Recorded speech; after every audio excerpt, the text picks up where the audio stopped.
G'day everyone, it is the Captain and welcome back to the channel. A quick update for you for those that have been following the story about what happened just over 24 hours ago in Bondi, New South Wales, just one of the suburbs of the major city, Sydney. But I'd like to say good day to a few people that are hanging around as well that were here yesterday and are here again today. People like Frank and Beauty and Adamus and people like Frank. I'm not sure if I mentioned Frank. People like Sentry and Wednesday and Mippet and all these wonderful people that come and assist and part of the channel and all that sort of stuff from a very long time. I appreciate you guys being back here with us today. A quick update, or not a quick update, we'll do a proper update of what's taken place. I've actually got some updates and so forth. So a quick recap, if that's how's the best way to pronounce it or to talk about it, is yesterday at 6:47 p.m. local time, two terrorists opened fire on the Jewish community whilst celebrating the first day of Hanukkah, or Hanukkah, depending on how you want to pronounce it, resulting in multiple deaths, multiple injuries. We have some confirmation on numbers. I'll go through them with you today. They were cut down, I guess, by law enforcement. One is deceased, the other one in critical condition at hospital. So that is pretty much it in very loose terms. Terrorist attack touched down for the first time since 1996. We've had a mass shooting here in the land down under, which has resulted in multiple deaths, including that of a 10-year-old girl. And there's some other stories that go with it, but we'll cover that as we're going along. So if you are joining us, if this is your first time on the channel, welcome. Thank you for being here. For our awesome regulars, thank you so much for joining me again. Normally, as everyone knows, I'm a comedic. I'm a comedian. I make fun. I've like time. We disassemble things as we go across in a comedic way. However, today, as was yesterday, I'll do my best to bring some humour to it, but there's not much to make light of, as we know that there was this terrible tragedy that has unfolded. A lot of speculation doing the rounds yesterday as well about possible motivations and things like that. More information has come to light, as I knew that it would. And I'm glad that we didn't jump ahead and say, it was this particular reason or anything like that, because the Australian Federal Police and AEST, which is the Australian Security Intelligence Organisation, have conducted their investigations and are currently conducting that investigation. So it is, it's good to wait until we get facts before we start throwing things around speculation station. So we've got some details there. I'm just having a look online, or not online. I took some notes on that earlier today.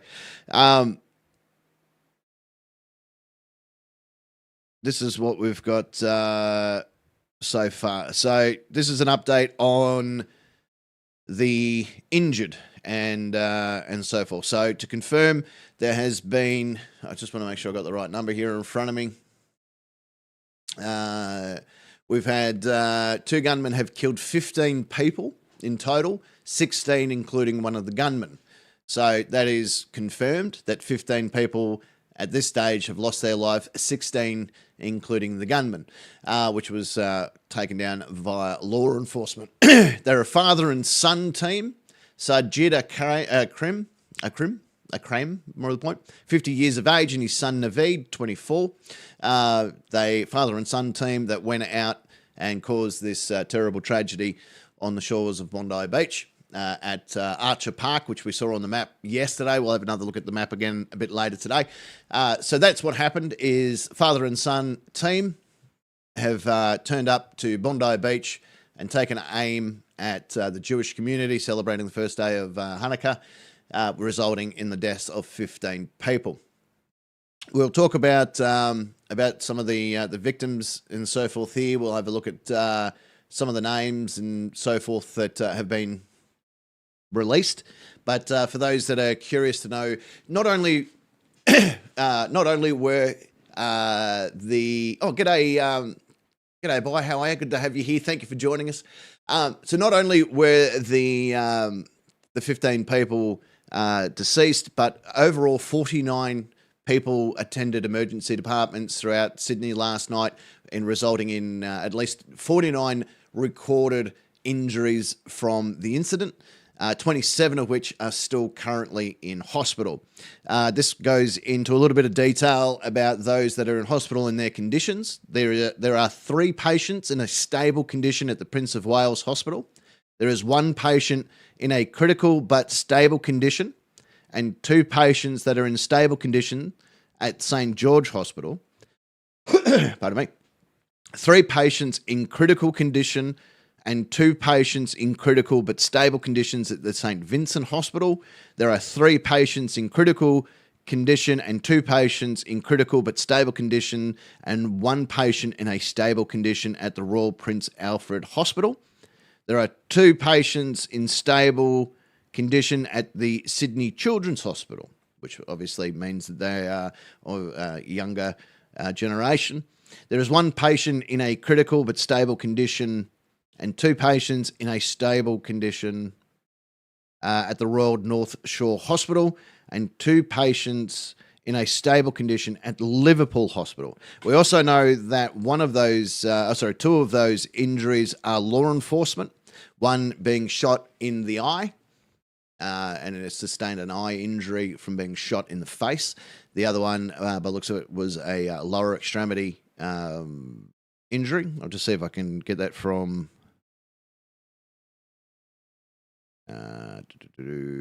so 49 people.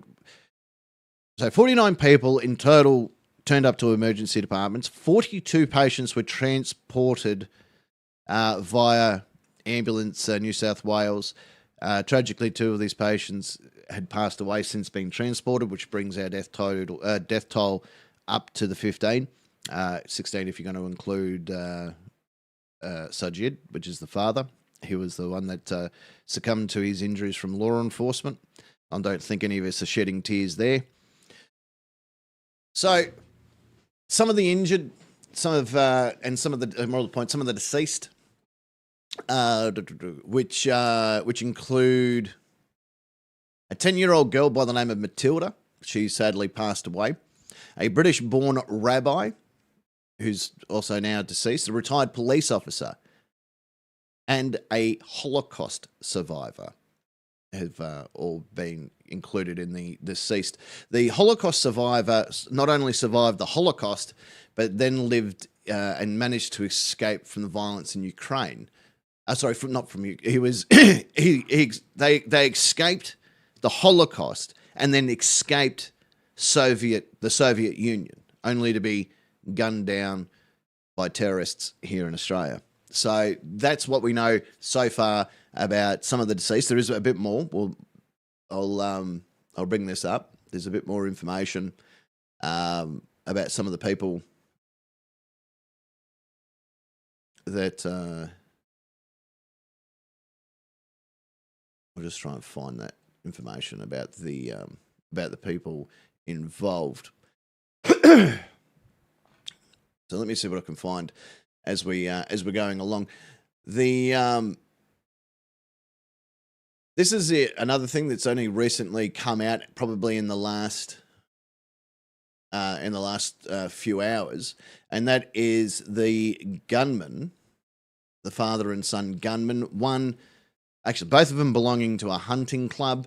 The father, Sajid, was a registered firearm owner, so that is something that we can confirm, that the father, Sajid Akram, was a registered firearm owner. He owned 6 weapons, 3 of which were found at the scene. The other 3 found during the raid on his property late last night. So the father, the son, took 3 of the firearms that were owned and registered to the father down to Bondi, where they carried out the massacre. G'day to Jason and to who have we got there? Sorry, I can't read your name from this far back. I'm going to call you the Cosmic Reviewer. Hello, how are you? Good to see you. Jason's just having some dinner. I don't understand. I understand that completely. So that's what we can confirm so far is they the firearms were registered to the father. The father was a registered gun owner with his license, and it still didn't stop anything. We know that the Prime Minister of Australia right now, I'm not sure if he's finished the meeting or he went into a meeting talking about whether or not they were going to tighten the gun laws again, including limiting the number of firearms that a person can own. But I know that is being discussed. So the National Security Cabinet are meeting about that, and the governmental cabinet are also meeting about this. The men, the father and son team, have reportedly pledged their allegiance to the Islamic State group. An ISIS flag was reportedly found in the car. So we know that they had pledged their allegiance or alignment or whatever you want to refer to it as to the Islamic group. Now, there was rumour that they were not born here and then turned up here. The father, Sajid, came here in 1998 and Naveed was born here in 2001. We know that the father was a registered gun owner. So, the license was issued, the firearms were issued, everything was done in accordance to Australia's gun laws. So things are going to be looked at, I'm guessing, from that perspective. Lemon Tart, good to see you. And Simo, good to see you here as well. Going to tend to the Jasmine. Oh, nice. So that's what we know from that aspect. It's been reported as well that the father and son team travelled to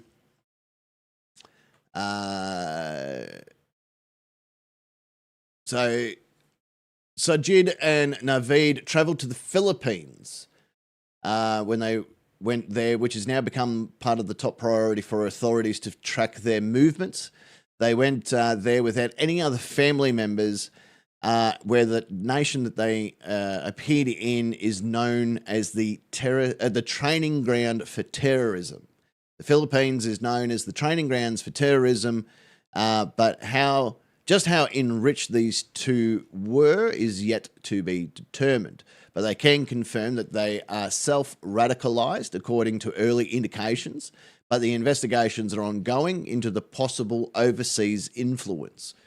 So they have a very dedicated investigation team, and it's moving very fast, and they found this particular crucial piece of information. The Philippines is currently ranked the 20th most dangerous nation according to the Global Terrorism Index. That's been reported today as well. I'm just trying to find a little bit more information about the victims of this terrible tragedy.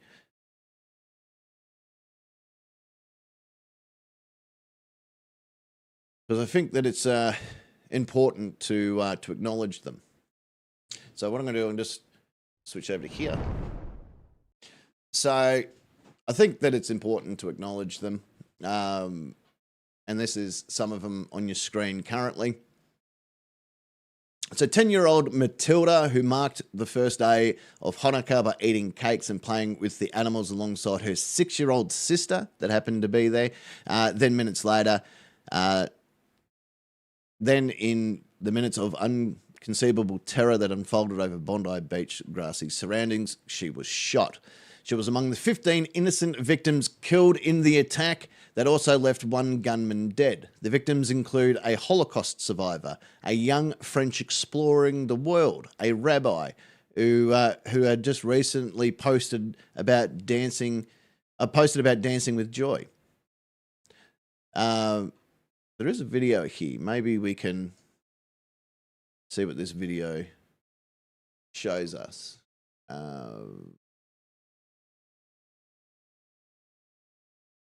Oh, that's not what I wanted. That's not what I wanted. Oh, yes, it was. That's what I wanted. Hang on a second. Give me 1 sec, guys. I do apologise. That's from Channel 9.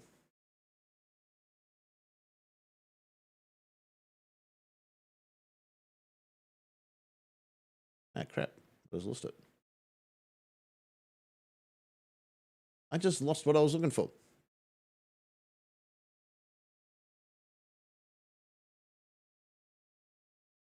Right, we'll go back into the age. So, so this is what we know so far. We've got Matilda, who was the youngest victim, 10 years of age, whose surname has been withheld at the request of the family.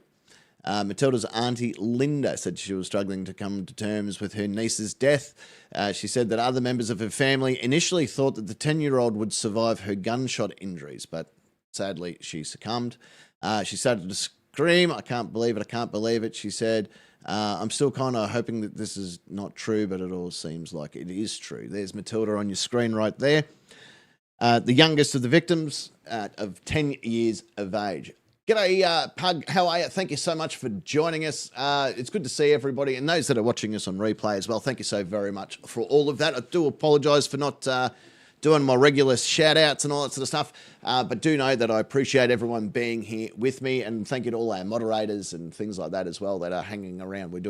I do appreciate it.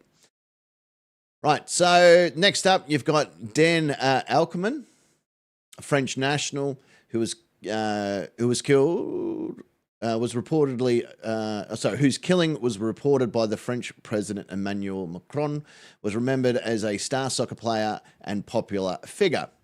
The IT analyst for NBC Universal grew up in the northwestern suburbs of Paris and had been living in Australia for the past several years. There he is there on your screen. He lived with his girlfriend in Sydney's East. His teammates at Rockdale Illinois Football Club said he was extremely talented and popular figure on the Premier League One team. We've then got Eli. I don't even want to mispronounce this gentleman's name. I need to learn how to pronounce Shalanga, maybe. I'm not sure if I'm pronouncing that correctly or not, but I do hope that that I'm getting there. Okay, so he was 41, assistant rabbi of the there in Bondi, husband to Shana, a father of 5, the youngest a newborn boy. He was British born, and he was dancing with joy and defiance in a video that he posted to X during the Hanukkah celebrations last year, telling his followers there was the best way to fight anti-Semitism. We then move on to, again, I don't want to butcher these names. I really don't want to butcher these names, but you can see it on your screen there. And he was a rabbi who served as the secretary of the Sydney Beth Din, which was the rabbinic court, and worked as a BINA Center of the Jewish Learning. So, Yavik, maybe. Yakuf. I don't want to mispronounce his name. I really don't. But there he is on your screen right there. So that is where we're up to with that. We've also got Mr. Morrison here, a member of the community as well. Was a businessman who came from the Soviet Union before he discovered his Jewish identity in Sydney. There he is there. He divided his time between Sydney and Melbourne, where he lived with his wife and daughter. They claim that he was a man of great kindness. Like Israel said, would give much to charity, and if anyone needed help, they could go to him and he would give help without even questioning, which is a massive loss to the Jewish community. We've got Peter Mega. He was from the Randwick Rugby Club, confirmed dead. He was a retired police detective and rugby union player. He was working as a freelance photographer at the ill-fated Hanukkah event. There he is there. So former law enforcement as well. So you can only imagine what was going through his mind when all this sadly took place. We've got Alex here as well. There's Alex on your screen there.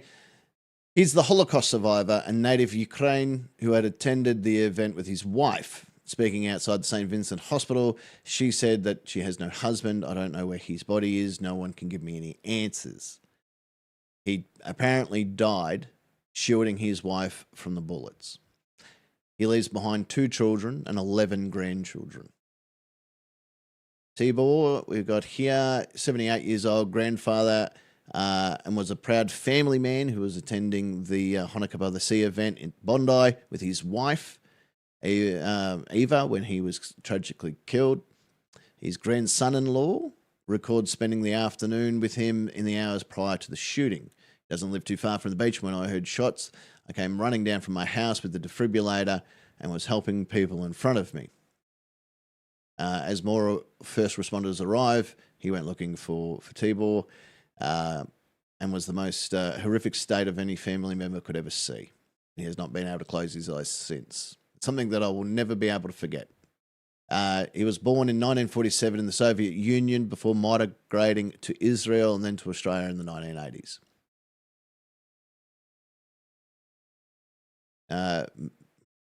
Marka, maybe, if I'm pronouncing that correctly. There she is there. She has been remembered as a dedicated volunteer and beloved member of the Sydney Jewish community, 82 years of age. Was also a 20-year member of the Harbour View Bridge Club in Rose Bay. She was a terrific person and an excellent bridge player, an even better friend, she's been described as. Someone knew her for 40 years, and that was from the director of the Harbour View Bridge Club. There's an unidentified 40-year-old man who was taken to the Prince Alfred Hospital, but died at the hospital. So we haven't received the name then. There, we've also got a dozen more remaining injured in hospital. So that's roughly where we know so far of the victims. Now, I do have...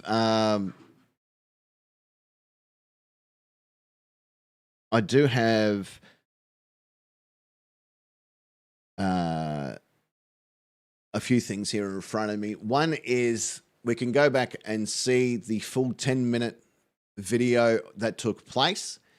A lot of people that have seen... There's a lot of misinformation doing the rounds, and it's sort of... I don't know. This is the problem. The first thing that goes missing in something like this is the truth. And the truth's somewhere in the fog of the situation. And now that the fog's starting to lift, we can get more and more truth in the situation. So we know true well that, what's actually taken place. We know true well that 2 terrorists, father and son, 50 and 24 years of age, who was one of which a licensed firearm owner, using his licensed firearms with a son that was also in a hunting club, to go and carry out this terrible event. We know that they had travelled to the Philippines in a known terrorist training area. We know that they had pledged their allegiance to the Islamic State, and an Islamic State flag was found in their vehicle. We also know that they had 2 improvised explosive devices that were found in the vehicle, and a 3rd device found earlier today. So there's a lot of information still rolling out. So there's all this intel that is being shown, and yesterday with everyone going, well, it's obviously this reason, it's this reason, it's this reason, and a lot of people were trying to say it was, it's the Israel-Palestine conflict, it was this, that, and everything else. Well, clearly it wasn't the Israel-Palestine conflict, it's to do with the Islamic State, right? So this is why it's very difficult to try and jump the gun and say, oh, it was clearly in retaliation to this, or it was clearly in the retaliation of that. Well, no, it wasn't. We didn't know that. Now we kind of do, because we're getting more and more information. I do have a video I might quickly play for you, which is about the current investigation that's being under control by the AEST team, which I said is the Australian Security Intelligence Organisation. And this is them on. This is from Channel 9 earlier this afternoon. We'll just have a listen to them. It unfolded. There are multiple crime scenes across the city Our crime editor, Emma Partridge, has been following all of the developments in this story, and she joins me now. Emma, this is a complex investigation, of course, involving New South Wales Police, Federal Police, ASIO as well. You've gotten information that you relayed to me earlier about the links between the 24-year-old and ISIS. What's the latest on the investigation that you've managed to glean?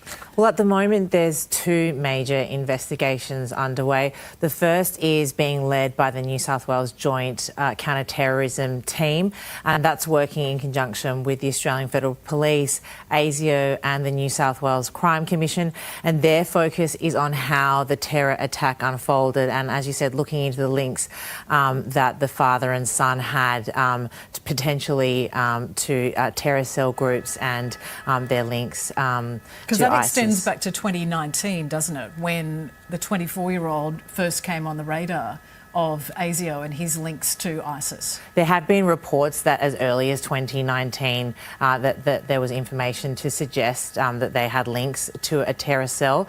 But the Joint Counter-Terrorism Team, they'll be focusing on any potential links. They'll be looking at ideology. They'll be looking at any of their links to other people that have potentially been charged with similar offences in the past, terror-related charges. But the other investigation that's running parallel at this moment is the critical investigation, which the homicide squad are leading. So they will be looking into the 16 killings, but they'll also be looking into the actions of their fellow officers. So they'll be analysing and looking at how police reacted to last night's mass shooting. Because there has been criticism levelled at the Police Commissioner, Mel Lanyon, about the speed in the response from police, the fact that it was members of the public who did step in to disarm, with the rifle being removed after our Bondi hero, as he's being referred to, wrestled the weapon. But we've got two police who are in hospital recovering. They're in a dire state as well.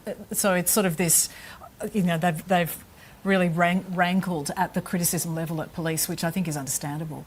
I think so too, Deb, and we're not even 24 hours later after the event, and the Commissioner and the Premier were being peppered with questions about the police response. And as Commissioner Mal Lanyon rightly said, two of his officers were shot and they're critically injured in hospital undergoing surgery. And of course, the critical investigation will look into police actions, but it's really too early to be levelling any criticism. The police are doing the best they can to try to figure out what occurred, why it occurred. And there were so many acts of bravery by heroes and civilians, but also of New South Wales police officers. The police minister also spoke about how last night 50 officers turned up at the Bondi police station. They were off duty. They came as far as Newcastle and turned up in their uniforms to help. So yes, while there were lots of questions about the timing of the police reaction to it, the Commissioner and the Premier responded with the fact that they believe that their officers acted bravely and they turned out in numbers to respond to last night's attack. Now, social media is obviously where a lot of the imagery, the videos from people who were there capturing what unfolded, and a lot of that police are saying, please bring that forward so that we can incorporate that into the investigation. But are police aware of any social media posts that might have incited violence in Sydney as well? What's the extent of the operation in regards to that? Well, the Premier and the Commissioner and police are aware of a social media post. We've seen it. We've decided not to publish the details of it. It's inciting violence at a rally in Cronulla. I asked the Premier and the Commissioner about it at a press conference earlier today. They're both aware of it, and they both vowed to shut it down. That will be met with the full force of the law. There will be no tolerance for any kind of retribution or some kind of vindictive counter assault on anyone in our community. If people think that they're going to engage in violence, they're wrong. The police will be there, the police will take appropriate action. So, Deb, police are not only investigating this terror attack, the actions of their own police and the killings of 16 people, but they're also bracing for any other potential threats of violence. Yeah, and in terms of the extent of this investigation, I mean, you're a crime editor, you know this inside and out. How does this compare to other police investigations that we've seen? This would have to be one of the largest.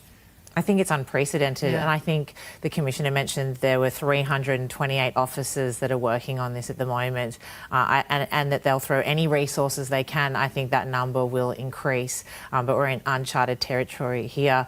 But certainly police are throwing every resource they can towards this investigation. Just really quickly, what they were talking about a few minutes ago. G'day, Gary. G'day, Alan. How are you? What they were talking about a few minutes ago in Cronulla. Many years ago, there was what's known as the Cronulla riots, where two groups of individual races took on one another. And there has been calls on social media for that style of riot again. And that's what the police are currently looking into. They've increased the police presence, I guess, on the ground throughout Sydney, not only in high Jewish known areas, but along the cities, along places that could possibly become spots for retaliation events, not attacks, but retaliation events where, you know, you've got clearly a religious sect grieving tonight, and as they were last night. You have another set of religious people from the opposite end of the scale who also are grieving. Because as much as we want to go, they're Islamic State, they're Islamic fundamentalists. That's what they are, right? That's what they were, and that's what they carried out. That's what we need to look at here. It can't be an us versus them situation, because it's not an us versus them situation. It was the Islamic State versus the Jewish community. That's what it is. Nothing more than that.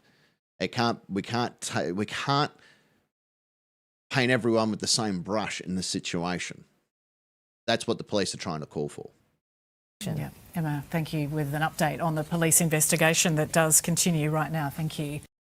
Police are looking... Right, so the fact that our ASIAL group are on it, the federal police are on it, there's a whole group of people on it. As we know that they are registered gun, or the father was a registered gun owner, Sajid was a registered gun owner. He owned 6 firearms, 3 of which were found at the scene. Forensic testing still obviously being carried out, but the police are confident that they have all 6 firearms that were registered to Sajid. So the fact that they found 3 at home and then 3 on a scene, and now they're telling us that all 6 are accounted for, we can do the math there. I'm going to let you know that our security cabinet meeting has concluded. Let me just find the details on that. So the Prime Minister and the security cabinet had met today. Sorry, the National Cabinet have met today in first of what I'm guessing will be many. Let me just bring up the page. And as you can see here, the Prime Minister says the National Cabinet and First Ministers have agreed to strengthen gun laws across the nation. We already have very strict gun laws. The fact is, the terrorists that carried this out were registered with a hunting club. The father was the registered gun licensee and registered gun owner of the 6 weapons. This includes renegotiating the firearms agreement, which could include limiting the number of firearms to be held by an individual and restricting gun licenses to Australian citizens. That's what they're heading at right now. So they're going to this is all we really know so far until I can dig in it a little bit further. Hopefully, I'm not sure if he's held a press conference or not, but I'll try and find any more detail on that. But pretty much the National Cabinet is our government. That's the way it is. The way that works is we elect a party. We don't elect a person. We elect a party. At this point in time, it's the Labor Party, who the head of that party is the current Prime Minister, Anthony Albanese. Now, he has a minister cabinet which are people that are like the Minister of Health and Police and Emergency Services and, X, Y, and Z all fit inside there as well. So that's where all that, so it's his government that have sat down and have made the decision that they need to look at the gun laws and strengthen them in a few ways. At the moment, all that we have been told, from what we can tell, is this possibly includes limiting the number of firearms to be held by an individual and restricting gun licenses to Australian citizens. There were talks a little bit earlier that that might also include revisiting everyone that has a gun license in Australia and figuring out, since the day they receive their firearm, are they still in compliance and sound mind to be owning that firearm? Are their reasoning for owning that firearm still valid? So if that's the course that they're going to go down, that is going to be a long, arduous task. You have everyone from farmers to hunters to sportsmen that have firearms. We can't have firearms for self-defense. That is something that we don't have, and we haven't had that for a very, very long time. We had relatively okay gun laws come 96 after the Port Arthur massacre, which took the lives of 39 people. Our gun laws became extremely strict, and the reason for owning firearms became very, very small. So the fact that they want to revisit those gun laws and what they can do in regards to the National Firearms Agreement, we're all still waiting to see. Is that the answer? I don't think so. I don't think that's the answer. That's my own personal belief on that. We've had strict gun laws. The terrorists that carried out this heinous attack were registered firearms to a registered licensee. So the person, this Sajid, managed to get a gun license, follow the laws and legality of owning a firearm for however long. Some believe it's been 10 years that he's owned this firearm license for. So he's had 10 years of owning firearms with zero red flags because there's no follow-up. Then he goes out with his son and carries out this heinous terrorist attack on the Jewish community. He went and got self-radicalized via the Islamic State. That in itself should have been a fucking red flag as far as I'm concerned. Where apparently Navid, back 6 years ago, was being investigated by the Australian Security Intelligence Organisation. He was already on their list 6 years ago. He was looked into 6 years ago. He was 24 years of age. So he was 18 when he was being investigated by the Australian Security Intelligence Organisation. And instead of looking any further, no more looking into, I don't know, wonder what his parents and siblings are up to. For whatever reason, they closed the case. So is strengthening the gun laws really going to change anything? Or is, I don't know, follow-up investigation on those that have known terrorist links or are on the bloody radar of a national, international fucking intelligence organisation? Do you think maybe that's where we should be focusing? Again, I haven't got the answers. I'll tell you what I am today. Yesterday, I was in, let's get the raw information. That's where I was yesterday. I didn't want to speculate. I didn't want to go down any form of racial profiling in any way, shape or form. Today, I'm angry. Today, I'm fucking angry because the knee-jerk reaction from our government is, maybe it's a gun issue. Well, no, it's not a fucking gun issue. It's an intelligence issue that you failed. Right? When 9/11 happened, we didn't blame it on the fucking airplanes. We blamed it on the fucking people that carried out the terrorist act. And that's what we need to do here. It wouldn't have mattered if these terrorists shot up the park like they did, drove a truck through it like we've seen around the world, or flown fucking airplanes into the ground. It doesn't change. The delivery method is fuck all, right? The delivery method's just how they did it. It's the methodology behind it. It's the motivation behind it. And it's the fact that these guys were on the radar and you allowed them to keep their firearm is the issue. Western Australia, after the police shooting here in Victoria with Desi Freeman or Desmond Philby, shot and killed 2 Victorian police officers.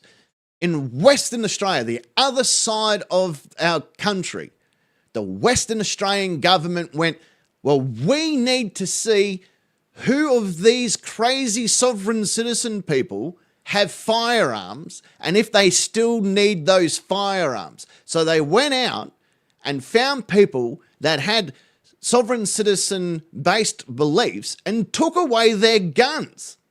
If we can do that to sovereign citizens, if we can do that to people that we know have an ideology that could be dangerous, then why the fuck can't we do that to people that are currently or even formerly on an intel watch list from our intelligence organisations? Is that too much to ask? Is that too much? If I get pulled over for speeding, I get in trouble for speeding, right? I'm then possibly going to be watched by my local police officers going, hey, that guy used to speed. We probably should keep an eye on that. Why can't we do that with terrorism? Is that really hard to fucking pull together? I'm sorry for getting a bit worked up on this one, but is that really hard to figure out? Right, as Pug points out, couldn't get a gun license because they're on antidepressants. But how hard is it to figure out? If the Western Australian police force, who enforce the gun licensing of Western Australia, saw what happened in Victoria, where a gun owner, a licensed gun owner, shot and killed 2 Victorian police officers and injuring a third, for them to go, well, we don't want that happening in our state, so let's go and visit these sovereign citizen people and see how crazy some of them are. And when they determine that, shit, some of these people are batshit crazy, we probably should take away their guns in case they kill one of us. And they did. But yet, an 18-year-old child can be radicalized by their father, who is a licensed gun owner with 6 firearms to his name, 3 of which are used in this terrible terrorist attack in Bondi. But we just sort of go, oh, well, you know, what are you going to do? Well, I'll tell you what they're going to do. They're going to shoot people because they've been radicalized. They had improvised explosive devices. They have some form of training somewhere along the track. And it's not even 24 hours, or just over 24 hours removed. Now you can tell us that they went to a known terrorist training area. Well, how long have you been sitting on that information for? Now, I'm not going to get into the nuts and bolts of, the investigation that's currently being played out, because that's a fresh set of people doing this investigation. I'm talking about 6 years ago when this guy ended up on the radar. Why did we just sweep it under the rug then? I don't know. I don't know the answer. I wish I did know the answer, but I don't. What I do have, though, is one of Naveed's workmates was interviewed today by the A Current Affair. Oh, and we've got a press conference from Sydney. When was this one from? Oh, that's from the Prime Minister. Oh, okay. When did this one come in? Hang on one sec, guys. Oh, this is from this morning. When did this one come in? Sorry, ladies and gentlemen. Beauty just sent me.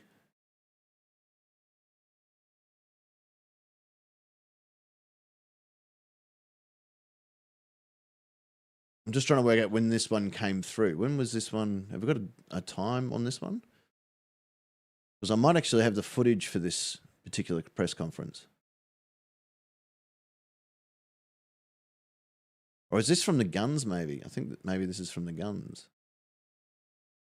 So I'm just trying to confirm from Beauty when this one came through, because we might be able to find actual footage of this. But while we're looking into that, I'll go to this this video of one of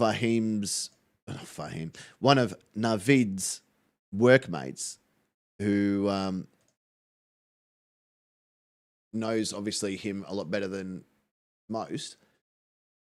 When A Current Affair, which is one of our news programs, caught up with him this evening. So what you're going to see is from A Current Affair from their program this evening.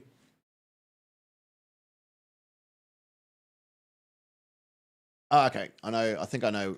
Thank you, Beauty. I'm pretty sure I know which one that is, but I'll have a look at it. Right, so here you go. See, this is A Current Affair reporter. He's just showed the workmate a photo of Navid. God dang it. Is that the guy? Yeah, 100%. 100% that's him. And you were just sitting there flicking through social media. And saw that. And what did you think when you saw this bloke's face pop up? Shock, disbelief, proper shock. Didn't think that someone that you could spend time with day in, day out on a job site could do something so cruel. No matter what the motives are or whatever behind it, it's just, yeah, it's wrong. And for what? You know, he said he wanted to be remembered, but remembered for this. Worked in Nav probably on and off for about 5 years as a brickie. Yeah, you wouldn't pick it, but yeah, that's him. Mate, and when you saw this photo, is this the first photo you saw? That's the first, yeah, the first one, the first close-up that I saw yesterday. Yeah, and straight away could tell it was him. And mate, what did you think? Obviously in shock. Yeah, disbelief. Like, sort of a pretty quiet bloke. Kept to himself, fairly polite, respectful. Had his views, but never pushed anything on anyone. Yeah. So when you say views, I mean, you'll be talking on site and like, the subject would come up and he would say what? Yeah, in general.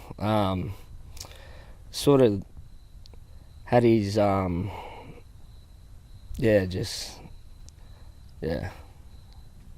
don't really. Yeah, I mean, but did he speak about religion at all?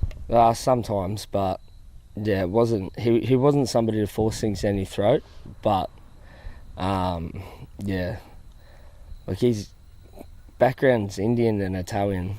Like I think he's, so.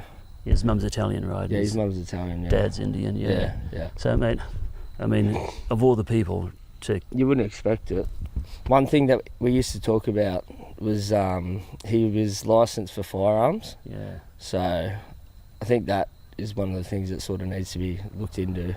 All right, so his mate just confirmed that he was licensed with firearms as well. So not only is the father licensed, he's licensed. I do know that in his wallet, we did see a photo of his wallet yesterday when they doxed him on social media, that he actually had in his wallet his hunting club membership card as well, which is when a bit more research into, hang on a minute, has he got a gun license, started to spread. His mates confirmed that he had a gun license, so we know that his father had one, he's had one. They're both members of the hunting club, and father owned the firearms. We know that. That's been told to us via the police commissioner.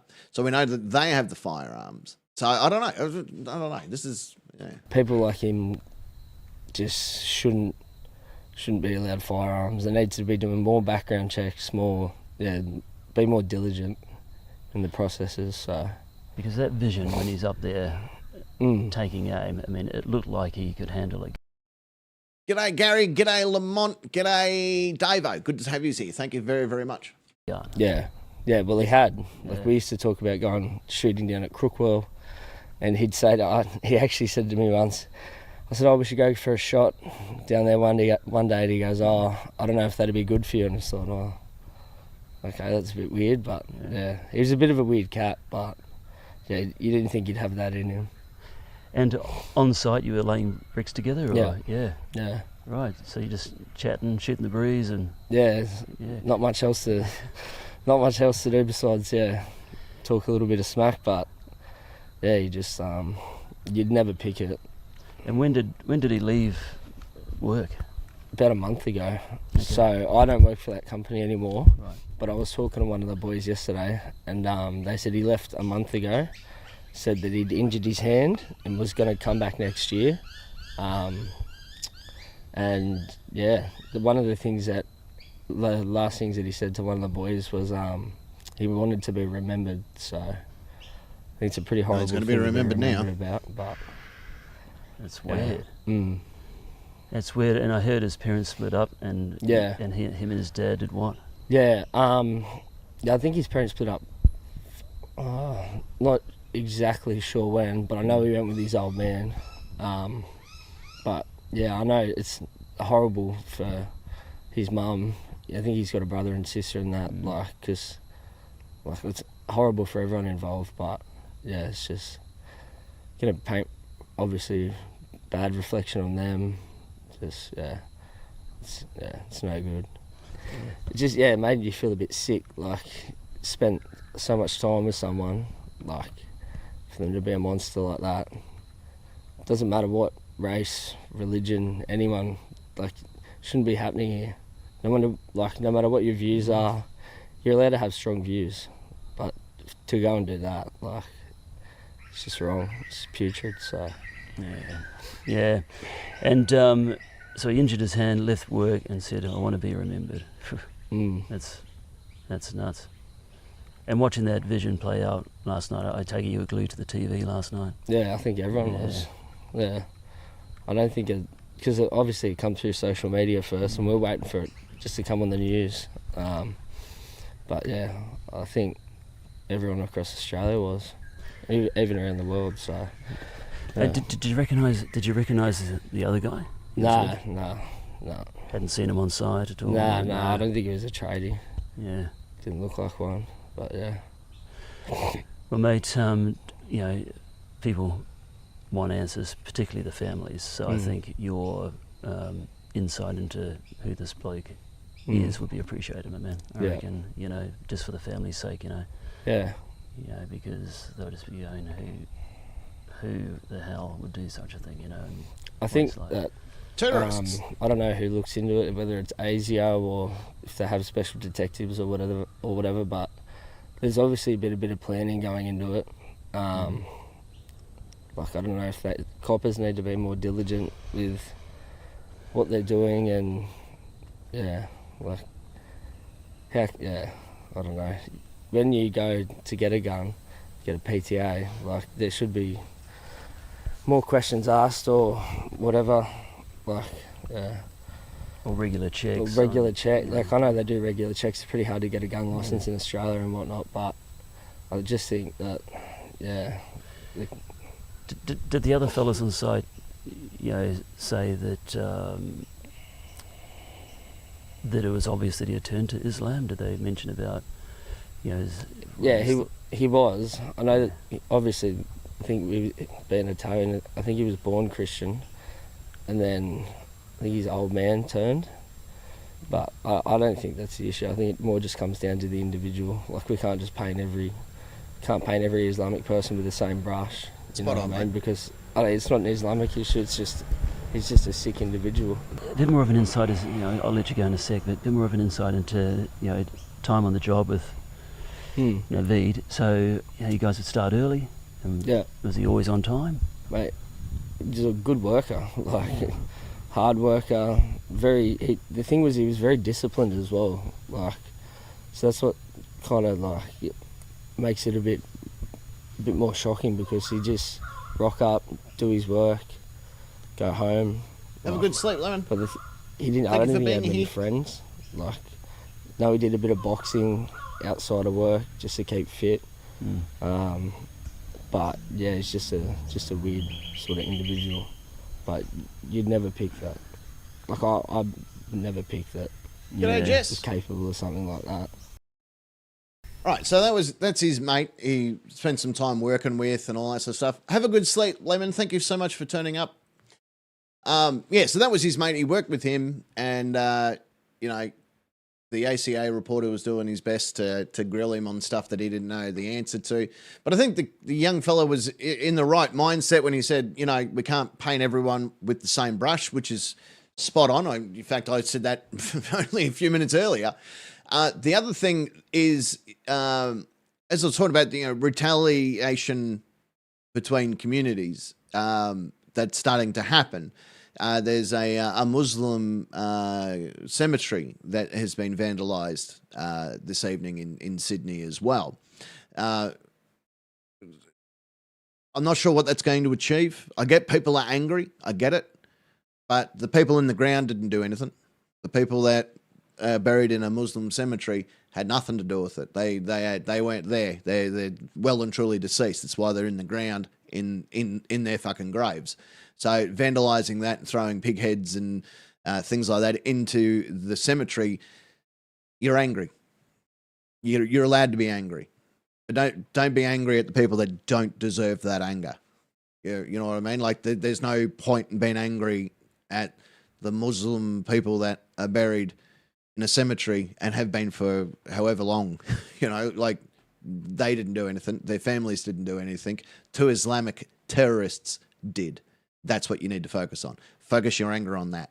Don't focus your anger on things that are irrelevant to the situation. Be angry, be upset. You're allowed to feel however you want to feel. But honestly, what going out and defacing a Muslim cemetery, what has that achieved? Apart from hurting people that had nothing to do with the situation. You're hurting. Now the families of the people in that cemetery are hurting.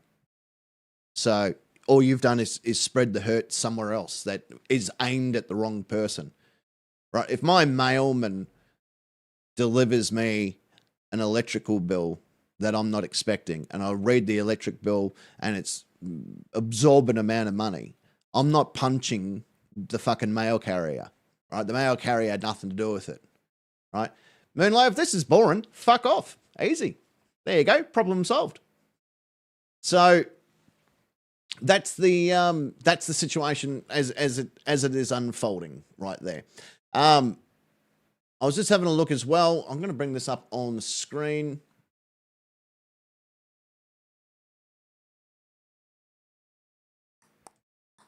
All right, this is the one of the police officers has been identified. This is one of the police officers that were injured on the job. Police officer who was rushed to hospital in a critical condition after being shot multiple times during the Bondi terror attack has been identified as Scott Dyson.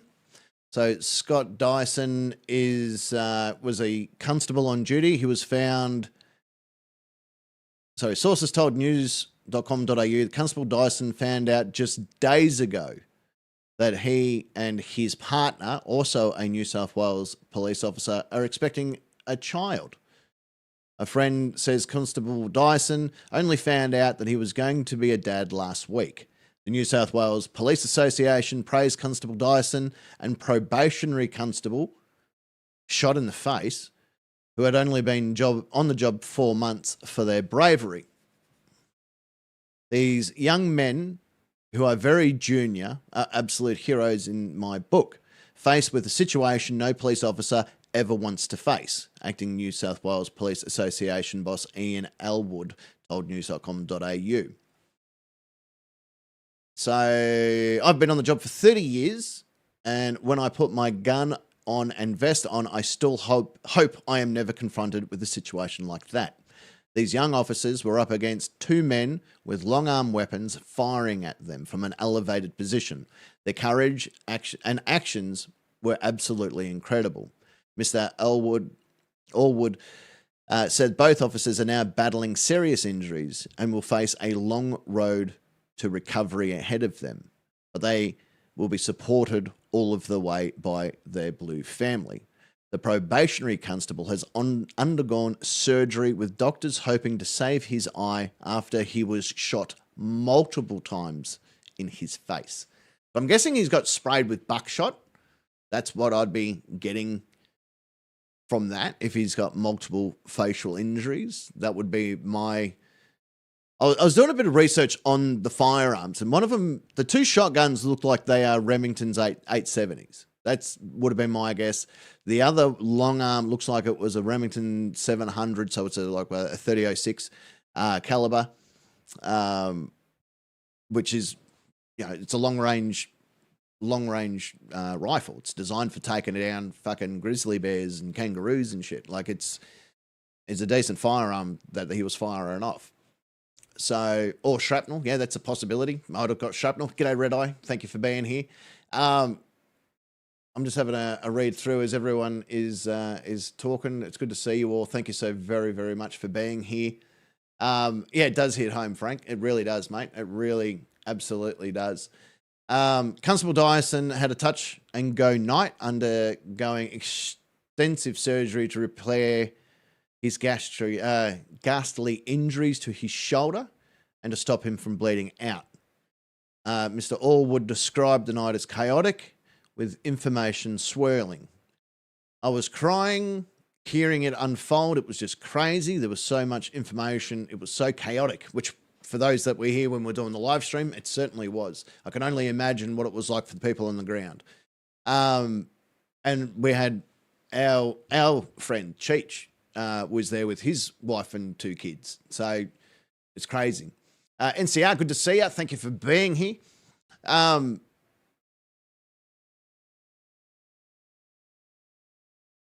I think we're just extremely lucky that we didn't lose someone in policing, which is very, very true. What you see there on your screen right now, this is the state emergency people who are volunteers. Right, I was bringing this up. Yeah, I'm very, very tired. But this information needs to get released. Like, if you're in Australia, the information is flowing freely. If you're from somewhere else in the world, you may not be getting the information. That's why I want to make sure people that followed the story yesterday get a chance to hear the updates so we know how it's all come together. But these people in the orange, I was one of these people. This is a state emergency service.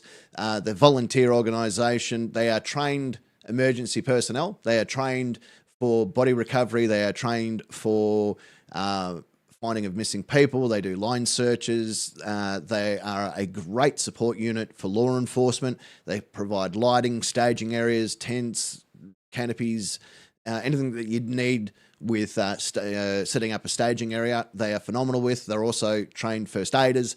They are trained to collect evidence. They are trained to block traffic. They are trained to stand over the deceased and maintain a secure scene. There's a whole bunch of things that they're trained to do. A lot of them are also trained road crash rescue people. So they're the ones that cut people out of vehicles and all that sort of stuff. So a very, very important part of the emergency services.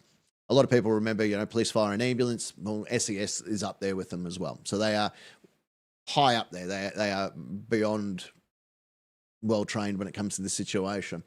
Goody says, here in Virginia, it was only a 30-second news clip. There you go. And we're still hearing right here in this country about the shooting that happened at the university, in Brown's University. Like, that's still a relatively big news story until the Bondi massacre took over.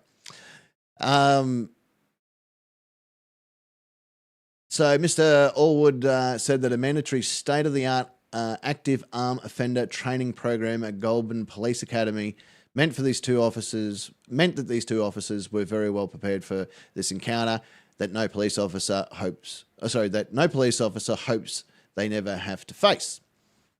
Even in the training, it's extremely confronting and stressful, and we hope to never use it, but when we do, it works, it saves lives, just like it did in this situation when Amy Scott stopped the gunman in the Bondi Junction massacre. Oh, sorry. Yeah, that was only a little while ago too.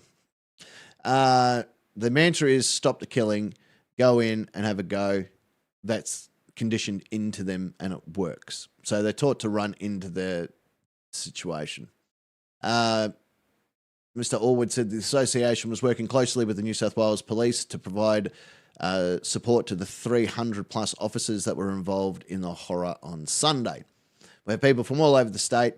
We've had highway patrol cars from Port Stephens come up to help. When the chips are down, we all support each other from specialist police to general duties. Ms. Allwood said that the policing community will never be the same again. It is a tragedy all the way around, and I think it is a testament to the professionalism of our police force that we did not lose an officer. These men and women responded on the most horrific day of their lives. We have seen the footage of the heroes that stopped the gunman. There may have been more heroes in this tragedy,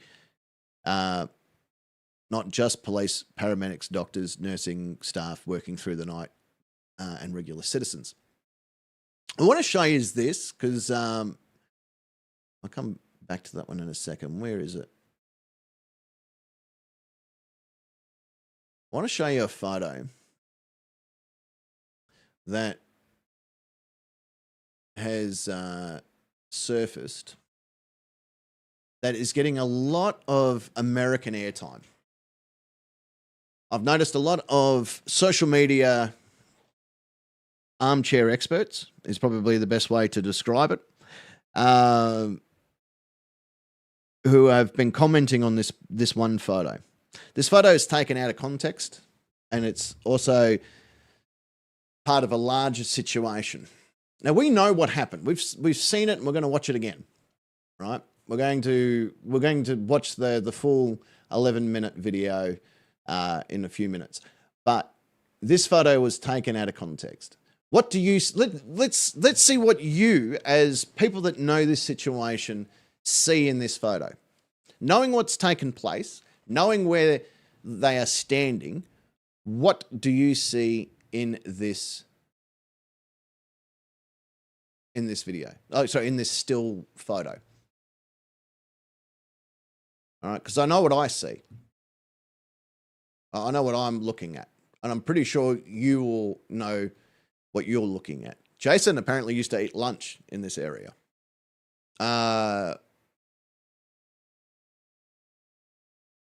Thank you very much, Woodvilla? I can't read it from this far back. I do apologise.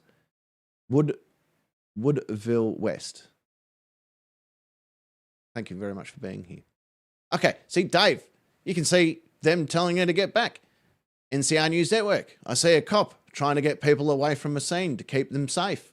That's what I see. That's what anyone with a set of fucking eyes can see.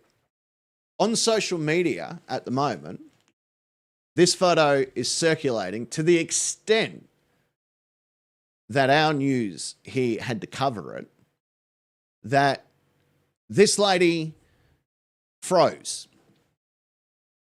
She just froze. Because apparently they don't know how photos work. So she froze. Same as the blonde-headed police officer on the bridge. They just froze for 20 minutes. For 20 minutes, they were told to stand back. And, which is fucking horseshit, right? Well, we've seen the video. We'll watch the video again, right? She's telling them to back the fuck off because she has an active crime scene where people had just been murdered in a terrorist attack. That's what is happening in this photo. And if you see anything else from that, then, you know, there is something wrong. Like, you're not seeing what you like. I don't know how you could get she is frozen in fear. I don't know about you, but how many times do you put your hands in the air because you're law enforcement and that's just what you're trained to do? I don't remember that being part of anyone's training.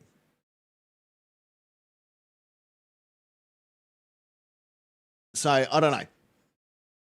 This poor lady has been copping it hard for no reason. She did her job. She's trying to maintain a scene. We don't know when this photo was taken. We don't know whether the shooting is still actively happening. We don't know whether this is just after the shooting where there is 3 live firearms still accessible. We don't know the situation behind it.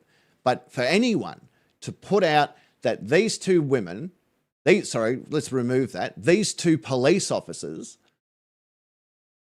were not doing their job, then fuck you. Because they are doing their job. They are doing their job extremely well. The amount of adrenaline that is pumping through their bodies right now would be unbelievable. But their training, as we just read from the police association guy, that the idea is they have this conditioned into them what to do in this situation, which is why the 2 constables that are currently in critical condition aren't dead at this stage. And hopefully, touch wood, won't be dead.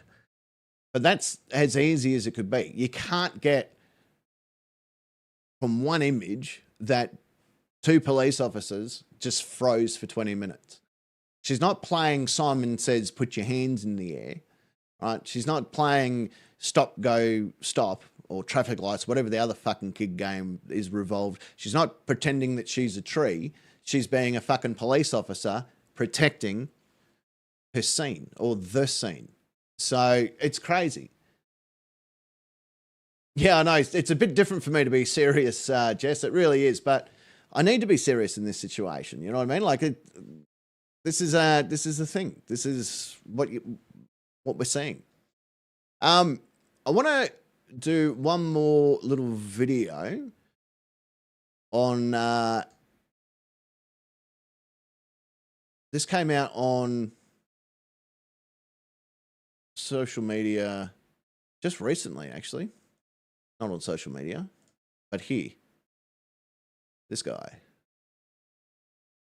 There he is. We might remember this guy. For those that are curious to know who he is, this is Ahmed Al-Amani. Ahmad, more of the point. He was the guy that tackled the firearm out of Sajid's hand. He's the one that, in my opinion, saved a lot of lives yesterday by removing the firearm from from Sajid. We've determined that's who that guy was in the white pants. He removed the firearm from the situation, forcing Sajid to retreat back up onto the elevated position where he could get his hands on the secondary firearm that was up there, or the third shot. There was 2 shotguns and the long gun. But this is Sajid sitting there with the Premier of New South Wales.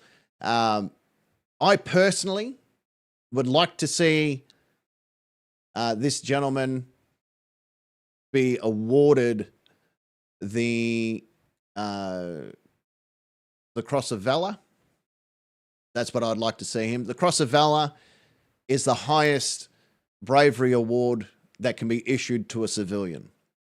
The military equivalent of that is known as the VC, the Victorian Cross, which is the highest bravery award that a armed personnel can receive, a member of the armed forces can receive. So I would like to see this guy be nominated and approved to get the Cross of Valor, which is the highest level of bravery that you can receive from the Australian government.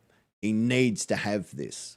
He needs to be given that because he meets the criteria of extreme peril. That's the criteria. You know, you've shown bravery in an extremely peril situation, and he fucking did that because he ran in there with zero care for his own life and safety to prevent further murders taking place. Now, the fact that we now know that it was like a Remington 700 with, a Remington 870 shotgun with an extended barrel. We know that there was a possibility that they were utilizing buckshot instead of slugs. So they're firing off buckshot, which is, for those that don't know, firearms. Buckshot is primarily just a bunch of ball bearings, being pushed out by a bunch of gunpowder. So the ball bearings fire off and they scatter into a large spread, which causes obviously more devastation. However, the range on a buckshot is not very great. Like, yeah, it's okay, but if you're trying to kill people like he was, then you want to get closer to your target and as close as possible. And that's what he was doing. Was when he left that bridge, he started making his way down into Archer Park towards the children, towards the fallen, the injured, the panicked, with the intent of taking more lives at a closer range. That was prevented. The story behind this guy is unbelievable. He was sitting there with his cousin across the road at a coffee shop. They were enjoying coffee for 10 minutes when the shooting rang out. He says to his cousin, without even a whimper in the voice, "I might die, but tell my family I died saving lives." And then he ran. That was his mindset. His mind was made up that he might die, but he was going to die saving a life. Fortunately, he did not meet the first half of his statement, but he definitely met the second half. He saved lives. He deserves the fucking Cross of Valor. He just deserves it. Someone ran a GoFundMe for him, and I remember correctly. Let me see if I can find it. There was a GoFundMe set up for him. I'm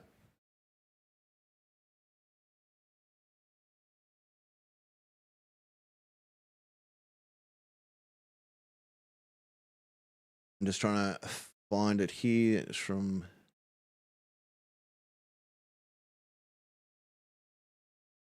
Jesus fuck. Right. Here we go.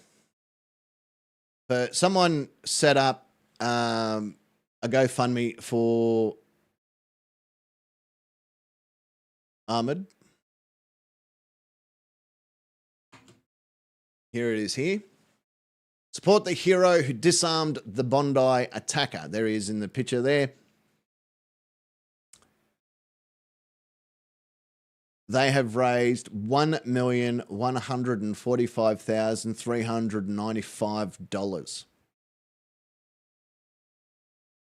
This is from the Car Hub Australia, the organiser there in Bondi Junction, who felt compelled to raise some money for this man.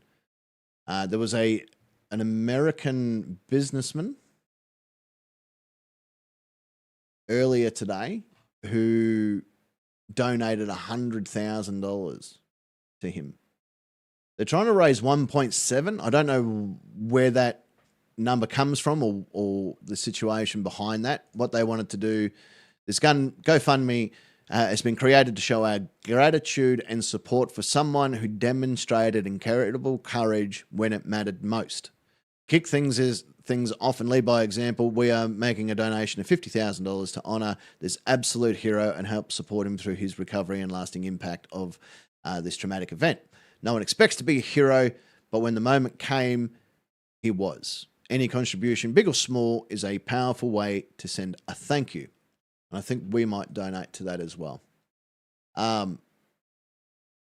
That's unbelievable. That's a decent amount of money for a man that just, was on it. Oh, that's a good idea, Frank. I might be able to do that. I might travel up there and do that. But yeah, so that's the GoFundMe that's been set up from him. I'll quickly show you the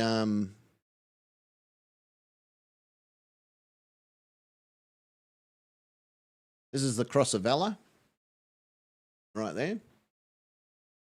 For Valor. So the last time this was handed out was in 2003, just after the Bali bombing. That was the last time. So was that 22 years ago? Was the last time we gave out the Cross of Valor. G'day to Century. Thank you so much for joining us. Welcome back. Thank you for all of your help yesterday.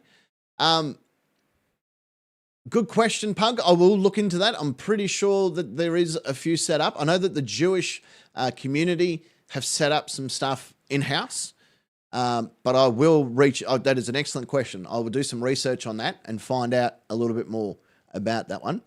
But this is where it is here. Right? Acts of... I wish I could pronounce words. Conspicuous courage in circumstances of extreme peril. Well, I don't know about you, but I think that was pretty well carried out. Only for acts of conspicuous? I wish I could fucking pronounce words. Of extreme peril. It's awarded by the Governor-General of Australia, the approved sovereignty. It's recommended by the Australian Bravery Declaration Council, and you get to have the post-nominal initials of CV next to your name as well, which is great. So, I don't know. I reckon that is a great idea. I think that they should get it. And this is really cool too. I didn't see this as well. Decoration allowance. The Australian Department of Veteran Affairs may grant an allowance called a decoration allowance to a veteran that has been awarded the Cross of Valor. Well, there you go. I did not know that. It's interesting. So if you're a VC, like if you're a vet at that time, then you get it. So there you go. So that's what that one is. I think anything below that is just you're just mocking him now. Give him the top one. Give him the top award. I think that he deserves it. I think that anything lower than that, then what do you need to do? I know that that's not what he did it for. He didn't do it for an award. He didn't do it for money. He didn't do it for any other reason apart from it was the thing that he knew in himself that he should do, so he did it. You know, yeah, Jason's spot on. He should not have to go back and work his fruit shop ever again. He will. I guarantee you he will, because that's the type of guy that he is. He's a hard-working father of two that has wonderful work ethic and a wonderful life perspective. And I guarantee you he'll turn up to work the minute that he's allowed to. The minute that he's out of hospital, he'll be at work the next day.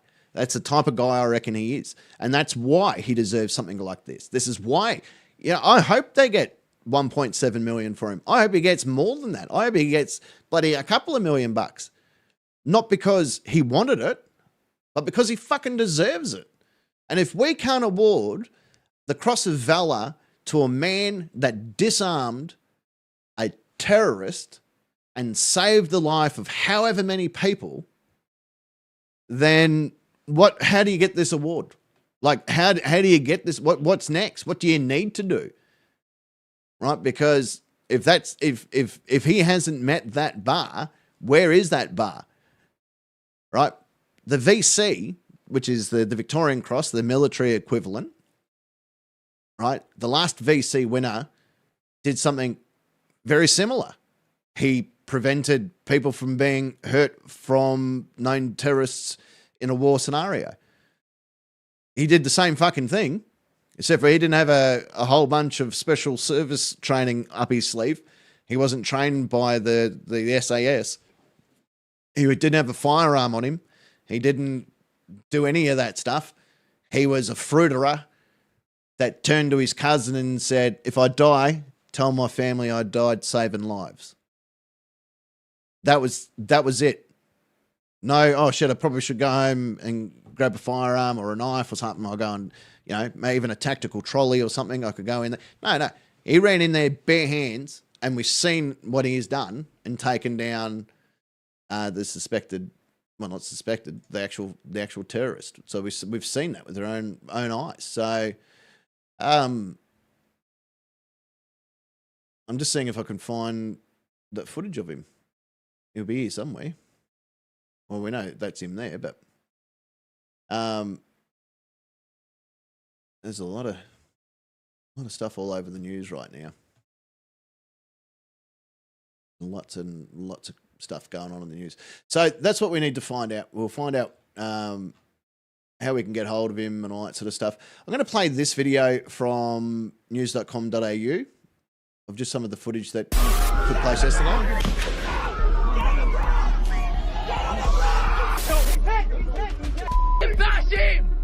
The Bondi Beach terror attack was the worst mass shooting Australia has seen in 3 decades. Bro, there's a shooting at Bondi.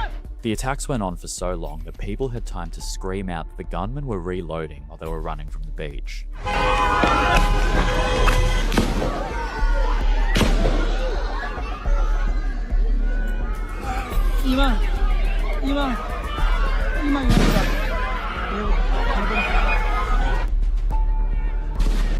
This is what happened. As the sun set, around 2,000 people had gathered at a small park at the back of the beach to light candles and celebrate an event called Hanukkah by the Sea. How many? One, it's enough. Just to feel Hanukkah. It was a family event that promised donuts, face painting, a petting farm, giant menorah. At around 6:45 p.m, gunshots rang out. 2 gunmen had positioned themselves at this elevated footbridge linking Campbell Parade with the Bondi Surf Club. From there, they opened fire toward the beach and the Hanukkah gathering below.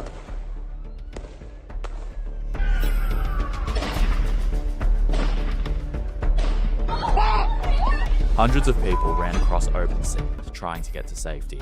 People barricaded themselves in toilet blocks, restaurants, surf clubs. Others who were leaving the area were forced to crouch down on buses, not sure of what was going on.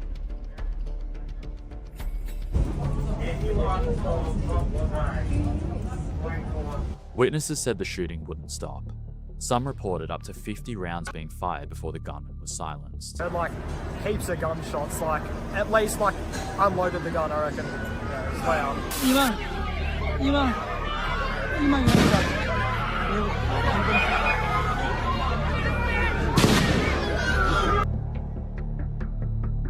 This was the moment that went viral. A bystander who heroically tackled and disarmed one of the gunmen. This is 43-year-old Ahmed El Ahmed, a Sydney local who owns a fruit shop in Sutherland. He could be seen rushing through cars and grabbing the gunman in a headlock from behind. After a struggle, he wrestles the rifle away. Ahmed then points the gun at the shooter, who walks back towards the bridge while looking over his shoulder.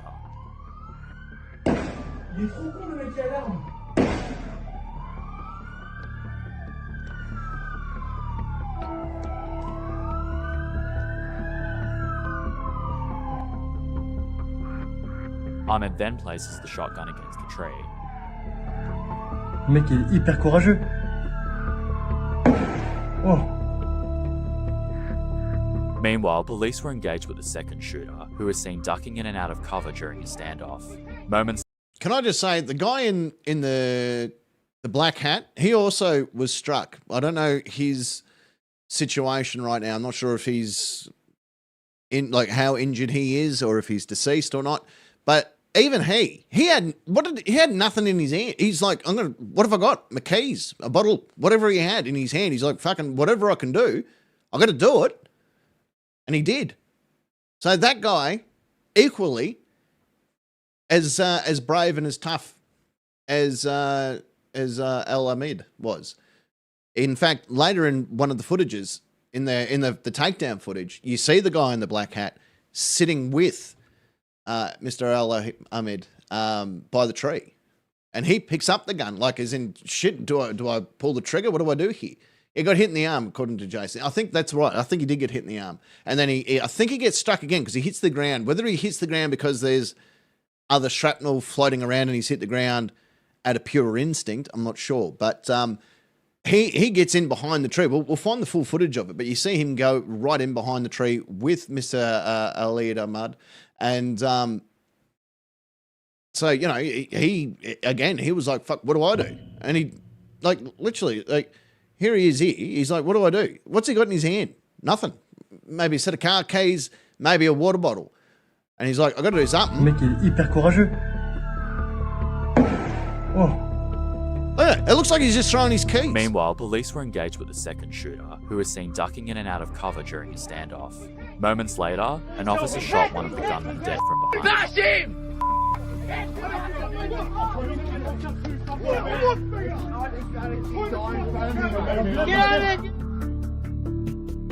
The second was arrested at the scene. Well, have a look at the The unedited attackers have been videos of identified this. as Sajid and Naveed Akram. All right, so that is 100% a Remington 870. I'll bring up some photos of that a bit later.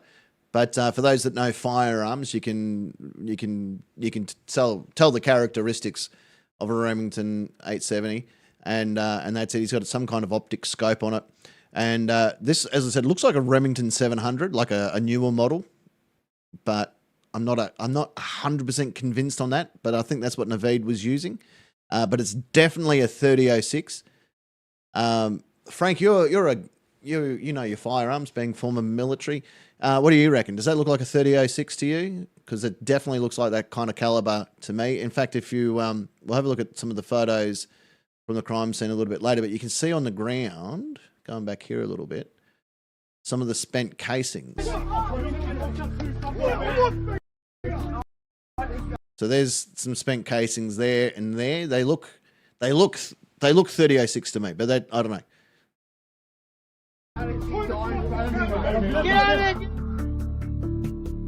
The second was arrested at the scene. The attackers have been identified as Sajid and Naveed Akram, a father and son from Bondi in Sydney southwest. That morning, they told family members they were heading to the south coast on a fishing trip. Instead, they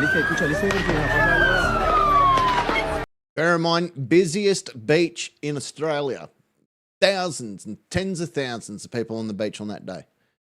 Yeah, we heard from Cheech, who was on the beach during this time. I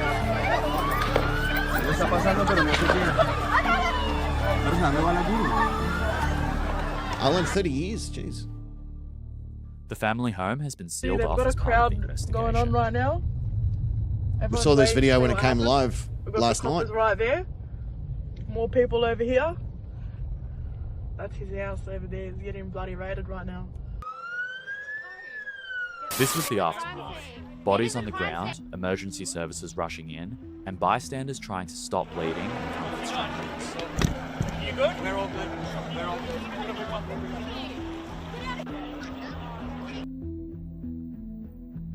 Hands covered in blood of my friends. Oh, I'm so They were sorry. killed a few centimeters from me. I look, two men, he come, ceinture, everything, munition. He had ammunition? Munition, one sniper, very big, and bam, he shoot one. And we all panicked and started running as well, so we left everything behind, like flip-flops, everything. We just ran to the hill. Among the survivors was international human rights lawyer Arsen Ostrovsky, who also survived the October 7. Now this really does look like either shrapnel or buckshot. Sorry for maintaining the photo on the screen, but that really does look like a buckshot injury to me. But again, could be shrapnel. He's down on the beach. I'm not sure where the shrapnel would have come from or what it's bounced off or whatever the situation is, but it definitely looks like a buckshot spray injury. But he survived the Bali bombing in 2003, this guy, which is an attack on primarily Australians at the time. Attacks in 2023. He said he never thought he would see. We've lived through this. We're going to get through this, and we're going to get the bastards that did this.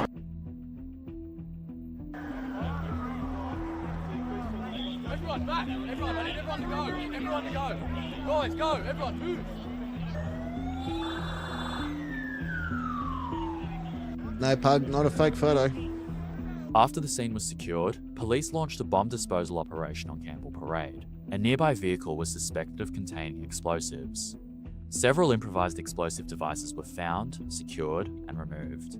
Authorities later declared the shooting an act of terrorism, a targeted attack on Jewish Australians carried out on the first day of Hanukkah. There is no place for this hate, violence and terrorism in our nation. Let me be clear, we will eradicate it. It's the responsibility of all Australians to wrap their arms around Australia's Jewish community and help them get through this incredibly difficult period. Police believe the attack had been planned for months. Both gunmen were carrying ammunition dump pouches, allowing them to reload quickly. Sources said the men were waving away other citizens before firing in the direction of the Hanukkah event. There appeared to be red shotgun shell casings scattered on the ground along with thinner metallic casings that look like those used in hunting-style rifles. Police have since revealed the father had a gun license for about 10 years and was in possession of 6 firearms. Australia has some of the world's strictest gun laws. Firearms must be registered and owners licensed. The attack drew fierce criticism from Israel. Your government did nothing to stop the spread of anti-Semitism in Australia. You did nothing to curb the cancer cells that were growing inside your country. You took no action. You let the disease spread. Good night, Jess. Thank you so much for swinging by. I really do appreciate it. Thank you very much. Have a good sleep. And the result is the horrific attacks on Jews we saw today. We send our warmest strength from here, from Jerusalem, and we repeat our alert time and again to the Australian government to seek action and fight against the enormous wave of anti-Semitism which is plaguing Australian society. The day after the shooting, Jewish community leaders in Australia revealed they had been warned by police not to open their doors as a safety measure. Overnight, the death toll continued to rise. More than a dozen were killed, including a rabbi with a 2-month-old child, a Holocaust survivor, a 10-year-old girl, and travellers.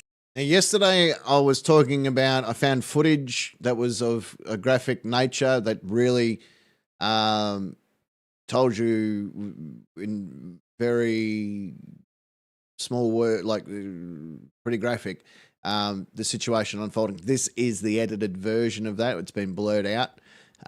If you want to see that, I can share that link in Discord if you want to see the unedited version of this particular piece of footage. But I will warn you that it's quite confronting, and I'm not going to share the unedited version of that on air. From France and Israel. More than 40 others were taken to hospital.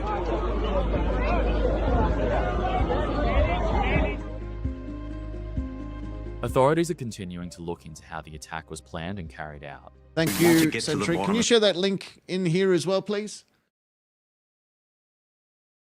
G'day, Illusion. How are you? We want to understand the motives behind it, and we certainly want to understand the actions that have happened. I cannot give a running commentary on the investigation. I want to give the investigators time to work through this properly. The day after the shooting, Jewish community leaders in Australia revealed they had been warned by police not to open their doors as a safety measure.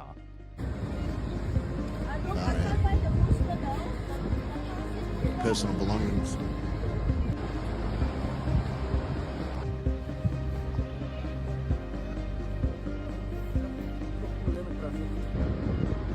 Sydney Muslim leaders said they will refuse to perform Islamic funeral rites or receive the bodies of the Bondi terrorists, saying they don't see the offenders as real Muslims. They also said the Muslim community was on high alert and would not be gathering at mosques in the coming days.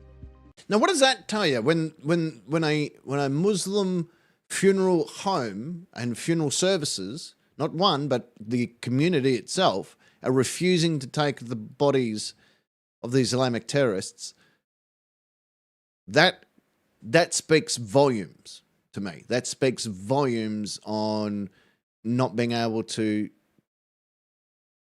they see this for what it is, Islamic terrorism, not Muslims against anyone else, Islamic terrorists versus the world.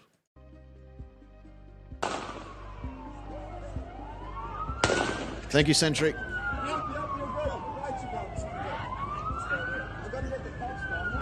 Police say the surviving shooter is likely to recover from his injuries and will face criminal charges. In the meantime, Australia is devastated, and one of the world's most famous beaches has been changed forever. In this moment of darkness, we must be each other's light. Hold on to the true character of the country that we love. Australia is stronger than the cowards who attacked innocent people today. Australia is braver than those who seek to make us afraid. Australia will never submit to division, violence or hatred. We will see justice done and we will come through this together. All right, so that's the story from news.com.au. I'm just seeing if there's any more. That was still just about the cop.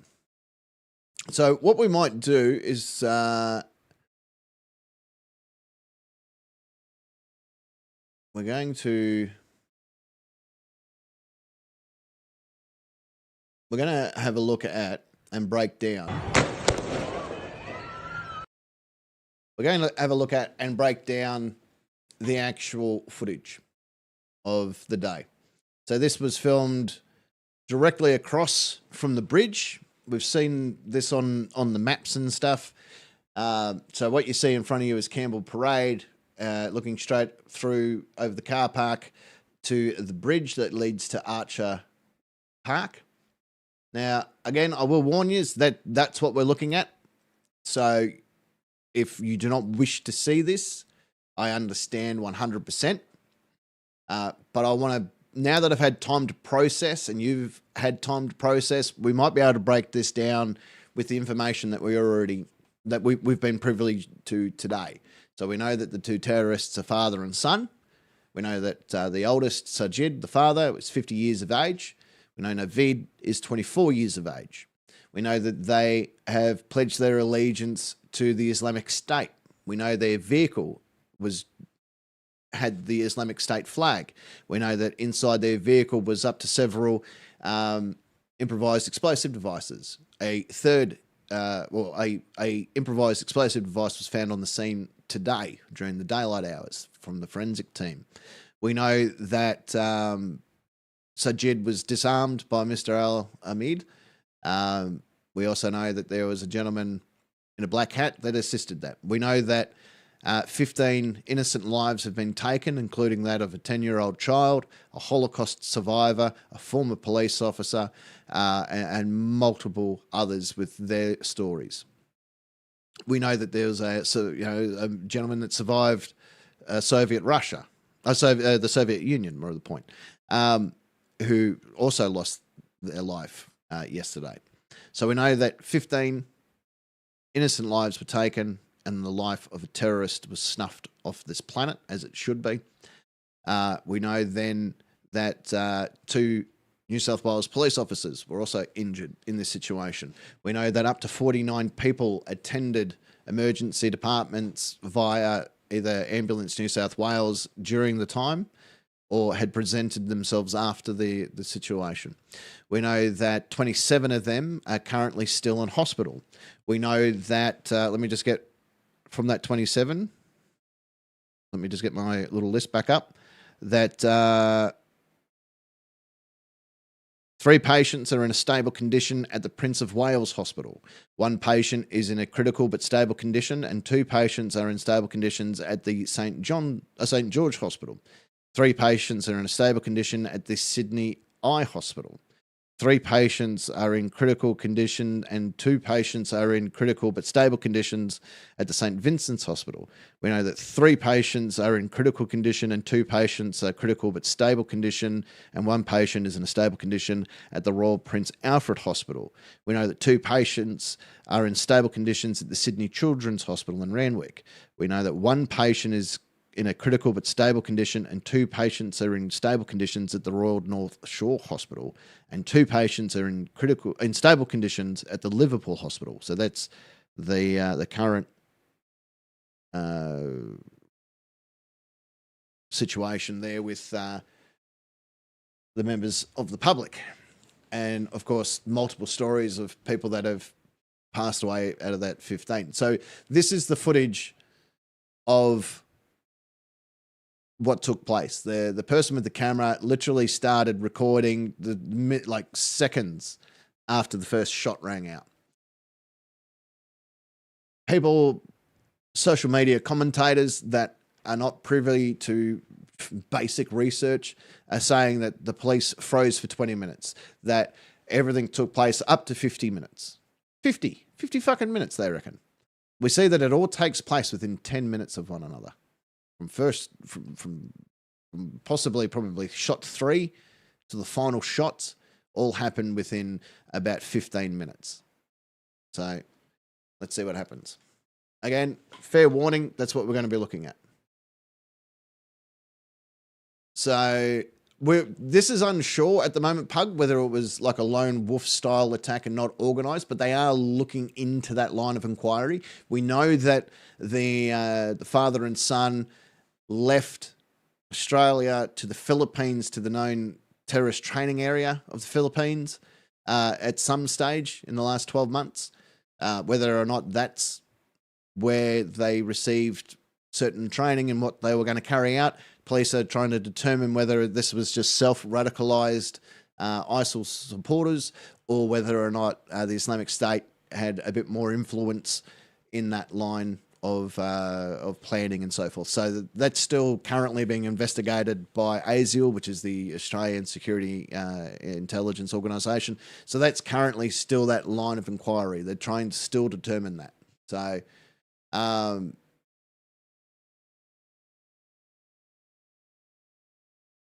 yeah, I'm with you on that one.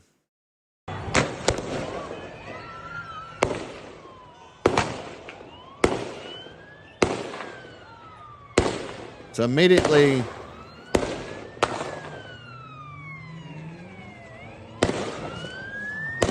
so you got Sajid in the white. Sajid, more to the point, is in the white pants. That's the father. And Naveed is in all black.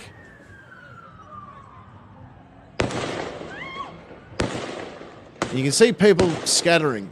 And the interesting part is, in these videos, you can see that anyone that wasn't part of the Jewish Hanukkah celebrations, they're not interested in.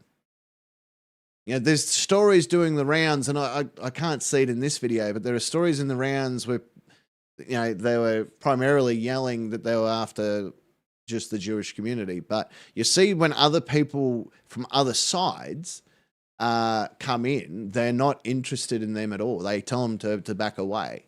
Their target is pretty precise. Thank you, beauty. So now he's making his way down the stairs, heading towards Archer Park, whilst Naveed is taking up a prone position, not prone, in the upright position on an elevated position.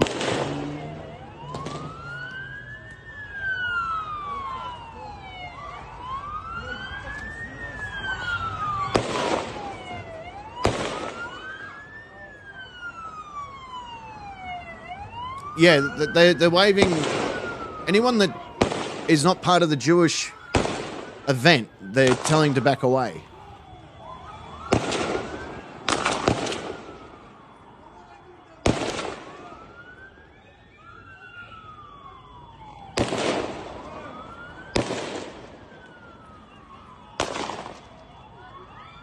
So he's got his drop bag. See how he's waving like back away to people that were coming towards him. Now, in this particular thing, you'll see that that person doesn't want to listen. So he lifts the gun up as if to say, "Oh, we'll shoot you," and then they leave. So he goes back to firing off again.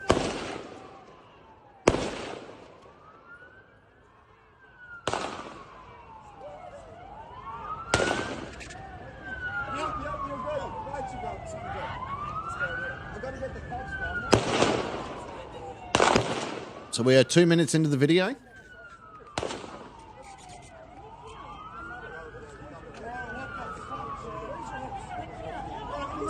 So at this stage, we know off camera, Sajid has come face to face with Mr. Ahmad, and they're having their, you know, give me your gun thing. Where are the cops? Where are the cops, man?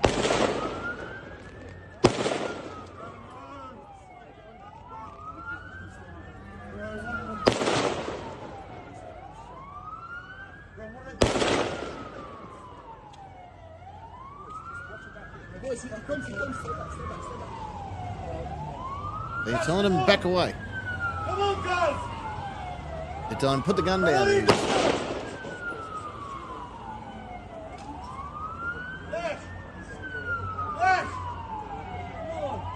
He's doing a lot of waving, telling people to bugger off.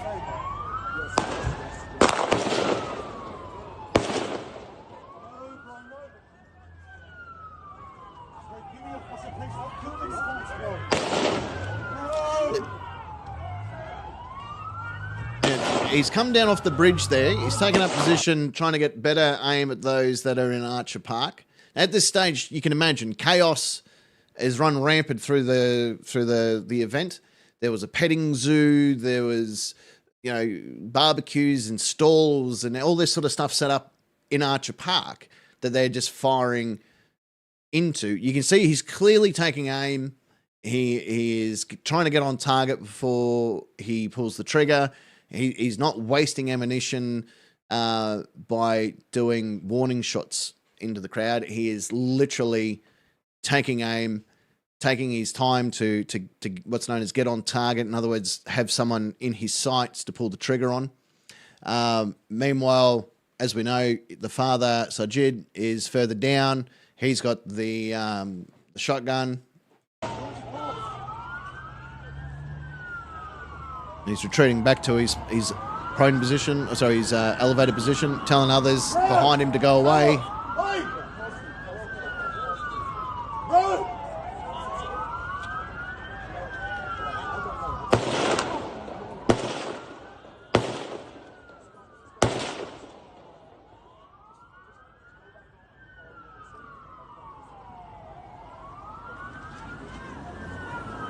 Here comes Sajid back up. Sajid's now. We know from the footage that happens slightly off camera over in this side, where Mr. Al Hamad has, retrieved the shotgun. Sajid's made the retreat back up the stairs. That Al Hamad ends up being shot in the hand and in the arm. Whether or not that's what these shots are that we've just heard are being fired towards. We also know that the gentleman in the black hat received an injury to his hand, possibly other parts of his body. But whether or not the fact that Sajid's now making his way up the stairs, if you were to watch the other video side by side with this one, you would almost see these line up, I would say.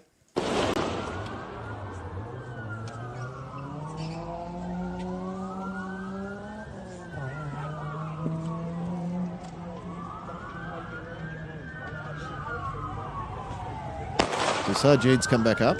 I'm pretty sure in time behind this tree, I think, is where one of the officers end up. I know that the officers end up in one of these tree lines.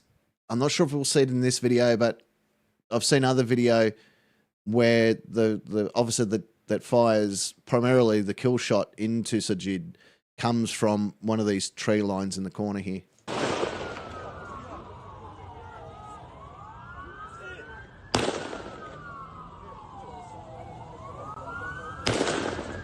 Sajid's not even looking, he's just pulling the trigger. So, okay, so that was definitely return fire then. So now we're at 4 minutes 16, and that was return fire because it hits just near Naveed's head.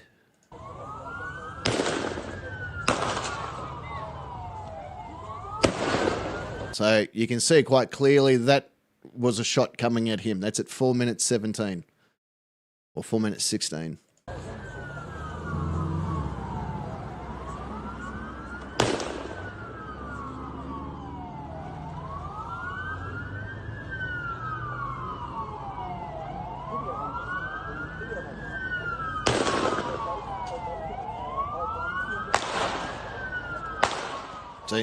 Okay, so there it is.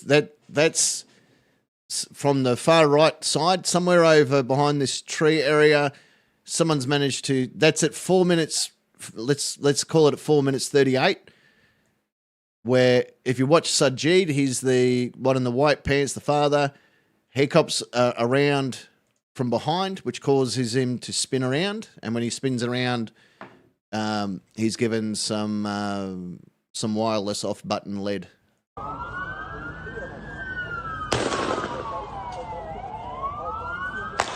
So there's the shot into the shoulder, turns him around, down he goes.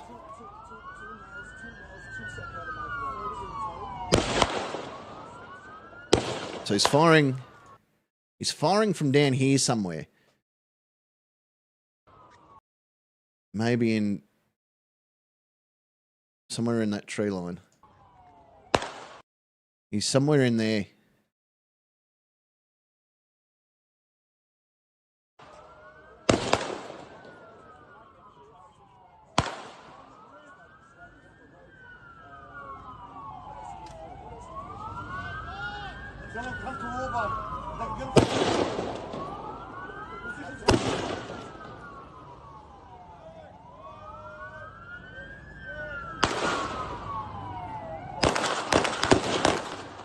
So now there's more shots ringing out. So if anyone that goes, oh, it was 20 minutes or 50 minutes or it was, you know, half an hour or whatever the situation is, we know true well it took from possibly shot 3 before this video started, it took 4 minutes and 40 seconds for the first terrorist to be taken off the chessboard. Good night, Frank. Thank you so much for turning up, my friend. I really do appreciate it. Fucking die, cunt! Die! You can't get much more Australian than that.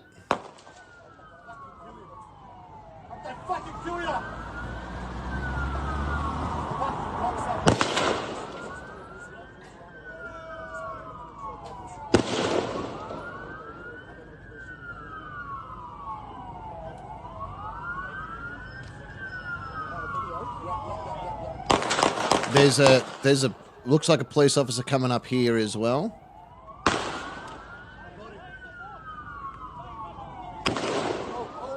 Down he goes. Fuck yeah! Yeah, they got him. So he's gone down exactly 6 minutes. He's down. So he went down at exactly 6 minutes. So Jid went down at 4 minutes 40. He's gone down at 6 minutes almost exactly. You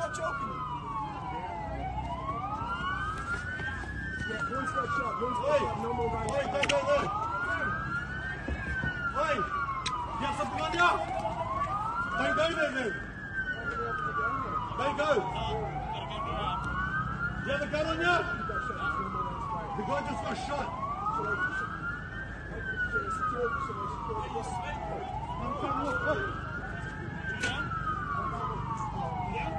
Now you got an innocent bystander making his way up to the bridge. I feel very, very sorry for this guy, and you'll see why in a minute. But so we're now at 6. So it's been 44 seconds since the last shot rang out. You got two. This is a white shirt guy coming in and a black shirt guy coming in. What they're doing is waving to the law enforcement. Hey, they're down. They're down. You can move up. You know, we can tell you. But this is the guy I feel sorry for. He's got both hands. Now, bear in mind, he's got both hands in the air. He's got both hands in the air, trying to let the police know that it's safe to move up. Right? He's got both hands in the air. That was a gunfire from a law enforcement. And that's why he's hit the deck. So, again, this is known as the fog of war, where all you can see is targets. That's what it's fallen into this category here. Now, you'll see again in a few minutes that, you know, this guy, they still don't know who he is. They don't realise where he's come from. And I think when we heard the police commissioner talk yesterday where he's gone the possibility of a third suspect, I think he was referring to this guy. I can't confirm that, but everything seems to fall into that category where they thought that there was a third member. And there's a reason I say that, and you'll see it a bit further into this video. But from the last shot rang out at exactly 6 minutes of this video. We are now only 7 minutes and 3 seconds in from the last gunshot. So people are wondering, why didn't the cops come running in straight away? Well, they are. They're doing tactical maneuvers towards the situation. They're not going to go running in at full blast not knowing that these two, like, there's no more threat. Like, they're not going to come, holster their guns and come running in with handcuffs.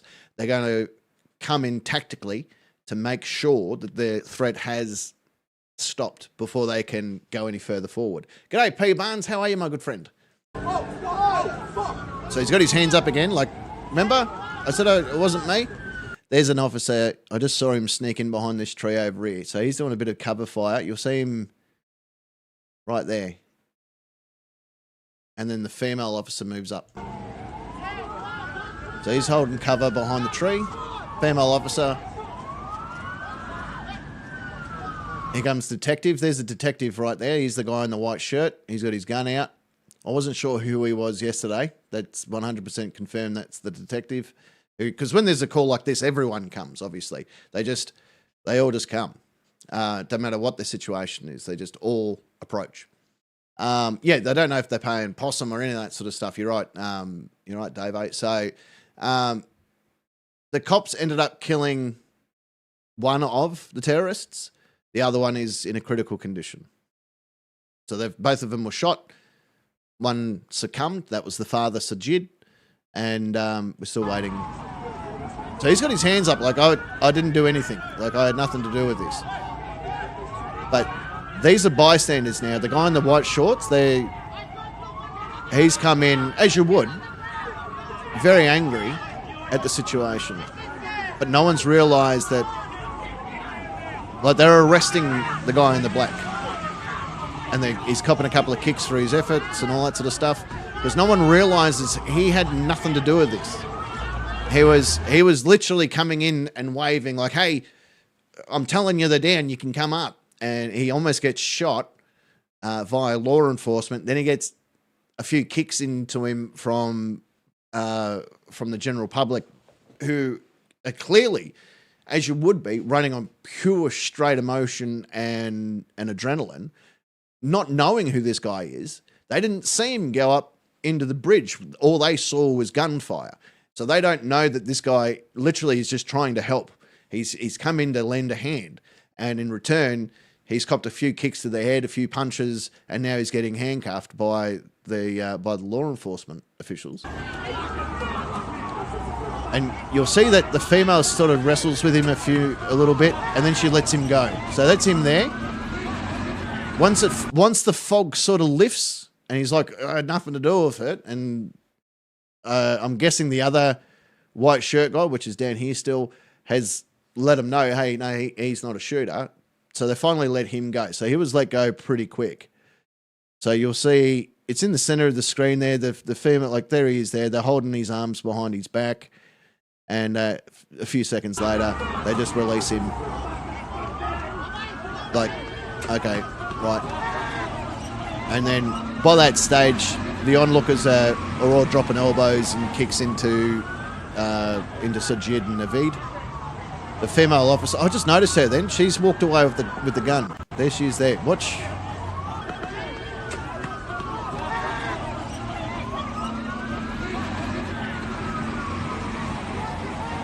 So she ran over. She's picked up there's a secondary gun.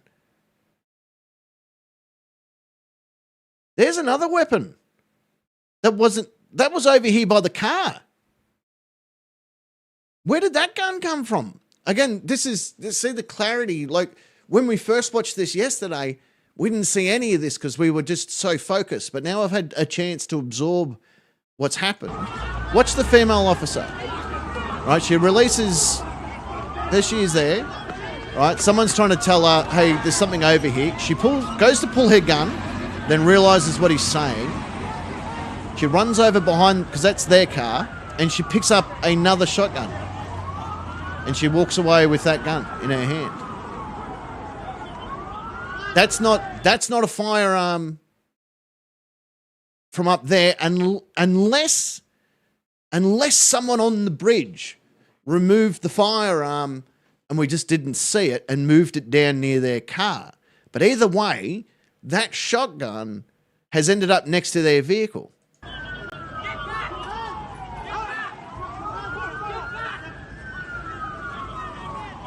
He went up there to let the police know that they were down.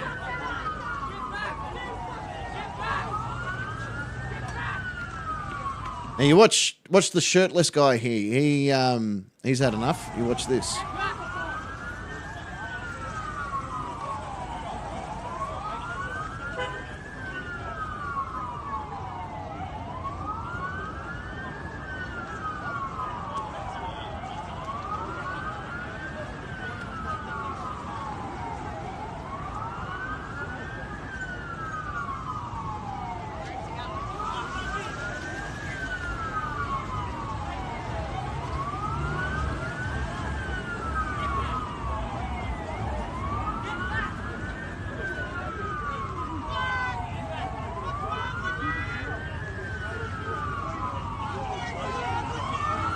The copper's trying to clear the scene.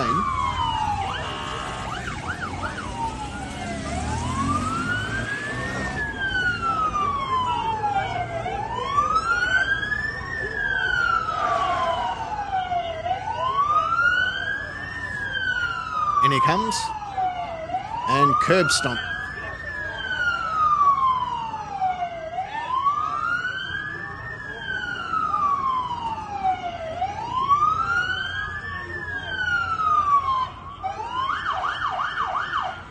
This is all just pure emotion.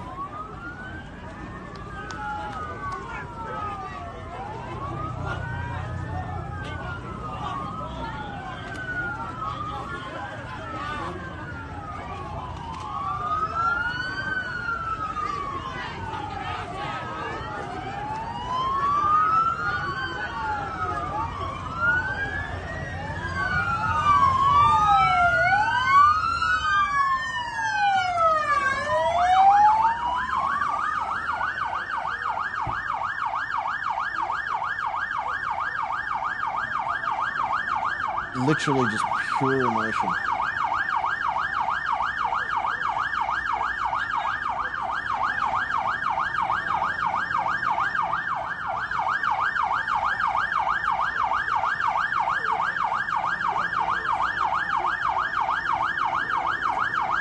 They got him. All right, let's go back a little bit. All right, so they're trying to say, come on up. They're trying to let the police know to come up. I'm curious to see whether we see the shotgun move. And that poor bugger almost ends up with a canoe for a head. All right, so female officers come up. Detectives starting to come up. Officer 3's coming up. A couple of kicks are getting dropped into, and then he punches this guy. He kicks him. Guns are drawn. Some fisticuffs going on. Female coppers come in. A lot of kicking and punching going on. Where they're all trying to determine who was the shooters. I haven't seen anyone walk away with that shotgun.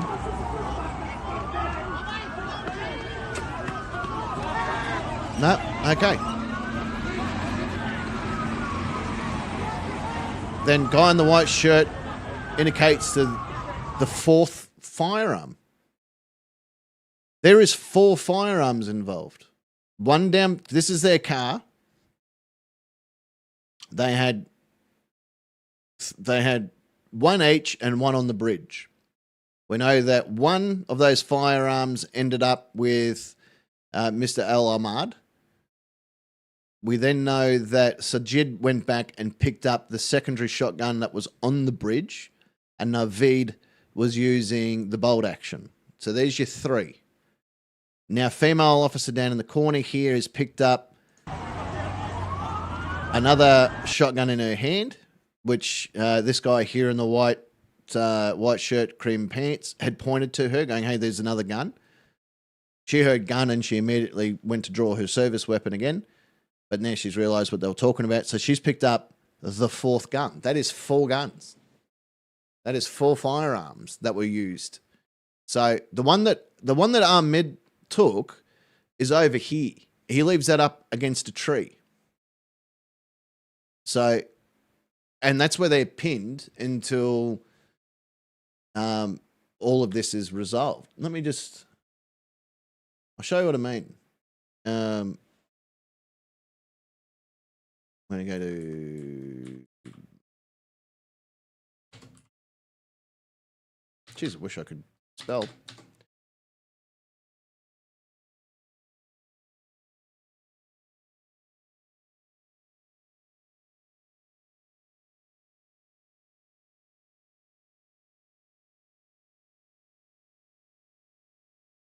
Right, so this is where the shooting took place. All right, so we can determine that it was most likely building 142. It's got more direct line of sight, and you can tell by the blue parking there as well. So this is where it took place. Where this bus currently is where the terrorist vehicle was parked. Over here near these bins is where Ahmed was shot. He actually takes cover in behind this set of trees over here. And then he makes his way back up into here. So Ahmed was down here. Shooting was taking place up here. We know that there was a shotgun that was seen on the ground here, then moved up and given to Sajid when Naveed made his way forward. So that ended up, you ended up with, when they first started shooting,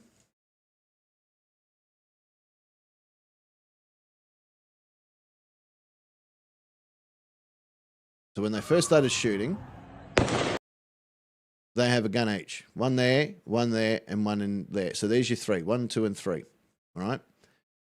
So throughout the shooting, so Sajid moves down. He's got one firearm in his hand. There he is there. He's got his shotgun in his hand. Naveed is still standing there with the bolt action. So gun 1, gun 2, gun 3.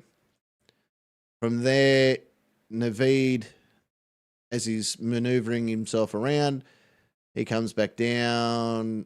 He grabs this gun. So he's now got 2 in his hand, and Sajid has got the other gun. So he places that secondary gun down. So one on the ground, one in the hand, and we know that Sajid is being disarmed off camera. So when Sajid comes back, so Naveed is still there, gun 1, gun 2.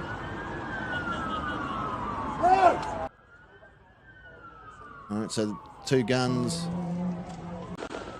So there's Sajid. Sajid comes back and he's gunless. So he makes his way back up the stairs. He picks up the second shotgun. So now 1 gun, 2 gun. So he got one firearm, second firearm, and we know he was disarmed off to the left side of the camera by Ahmed. They never leave the bridge again.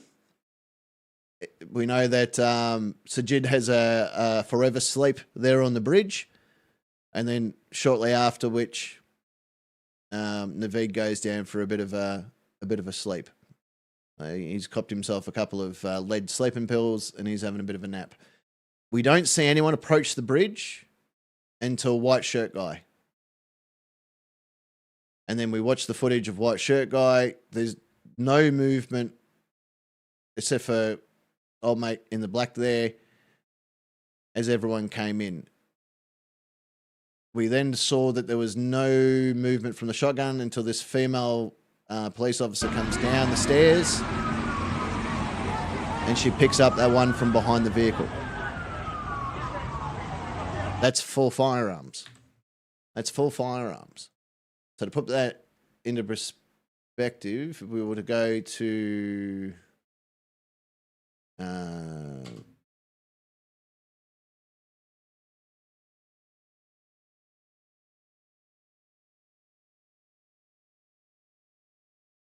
he is there. Look at him. What a fucking hero. You deserve everything, mate. Every fucking thing that Australia can give you, we need to give you.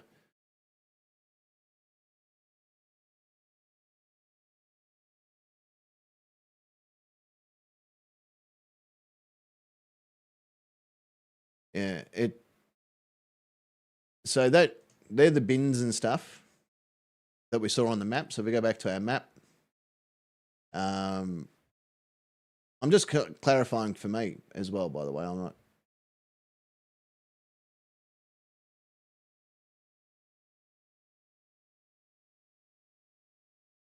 So it would have been in there. So there's the bins. And he would have gone in behind this palm tree. It looks like a date palm, maybe. Not that that's right. Yeah, okay, so there you go. So that's where he went in, and he was hiding in here, in that area. So if we go back to that photo, so there it is there. It's been a little bit of change since then. There's some bins and stuff. Maybe the bins are a bit further down. Maybe they're up a little bit. Oh, okay, this was back when the bridge was still being built. All right, so the map's just a little bit out. There's the bins. So they put an extra table and stuff in behind there. Yeah, so they put a table or whatever in behind this tree. Unless it is that tree, I don't know. Well, they put the bins there. That looks like the table and that there, doesn't it? Yeah, I don't know. The maps are... There you go. That was September 2000. So the maps are over a year old. So who knows what? Well, obviously that's what it looks like now. But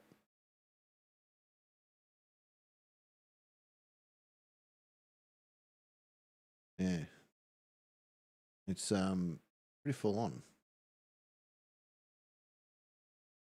Pretty bloody full on. He did a bang up job. This bloke. He just did a bang up job.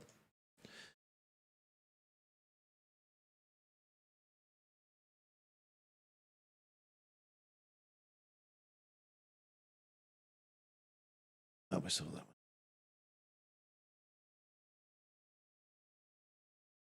All right, so that's pretty much where we're up to so far. There doesn't appear to be much more. There was a couple of visuals being held tonight. There was to light a candle at 6:47 this evening. That was a bit of a thing that Australians did as well, as a sign of the fact that the light will always beat the dark. But at this stage, ladies and gentlemen, that is all the updates that I have for you right now. So that is literally all of the updates that I have. I do appreciate everyone for hanging around with me, listening to me carry on and all that sort of stuff. Thank you very, very much. Thank you to everyone that swings by. Thank you to all our moderators. If you do want to donate to Mr. Almeid's GoFundMe, the link is in the chat, so feel free to do that as well. But yeah, from what I can tell, to answer Pug's question, it looks like 2 shotguns, possibly a 3rd shotgun, judging by just the handle grip and that of that other one. It looks like that was three different shotguns, and it looked like a bolt action. I don't know. It looks like a modern day version of a Remington 700. The shotgun definitely looks like a Remington 800. I'll show you what I mean.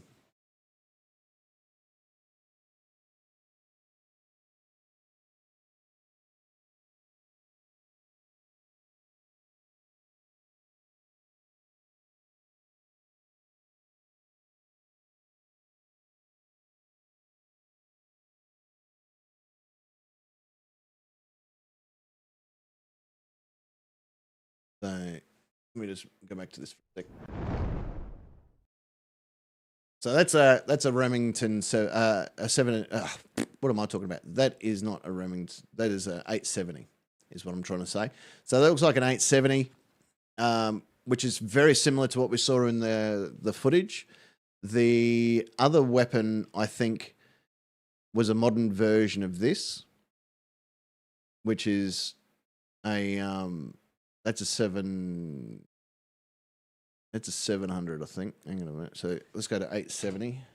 Shit, sorry about that. So slick, bow down to the greatness of parking, Nick. My apologies. But yeah, that looks like, to me, that would have been, that's not an under over. He had a pump action under over, something very similar to that. Something very similar to that he was firing off. And the other one that I think it was a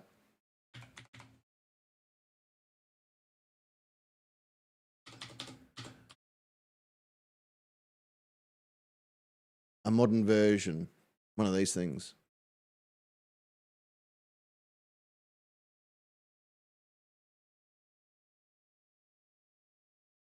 I reckon he had something very similar to this, just with an extended barrel on. So that's a 308. But I reckon it was, I don't know. It's a 308 or it's a 3006. But either way, that would be my non-educated guess. So that's where I'm sort of getting at with that. But you know, it's been a long time since I've been around firearms. But that would be my two guesses. Parking Nick was the third shooter. How did you know? But yeah, he had short sight fittings on it. He didn't have optic scope or anything like that. But looks like all three of them had some kind of optic short sight fittings.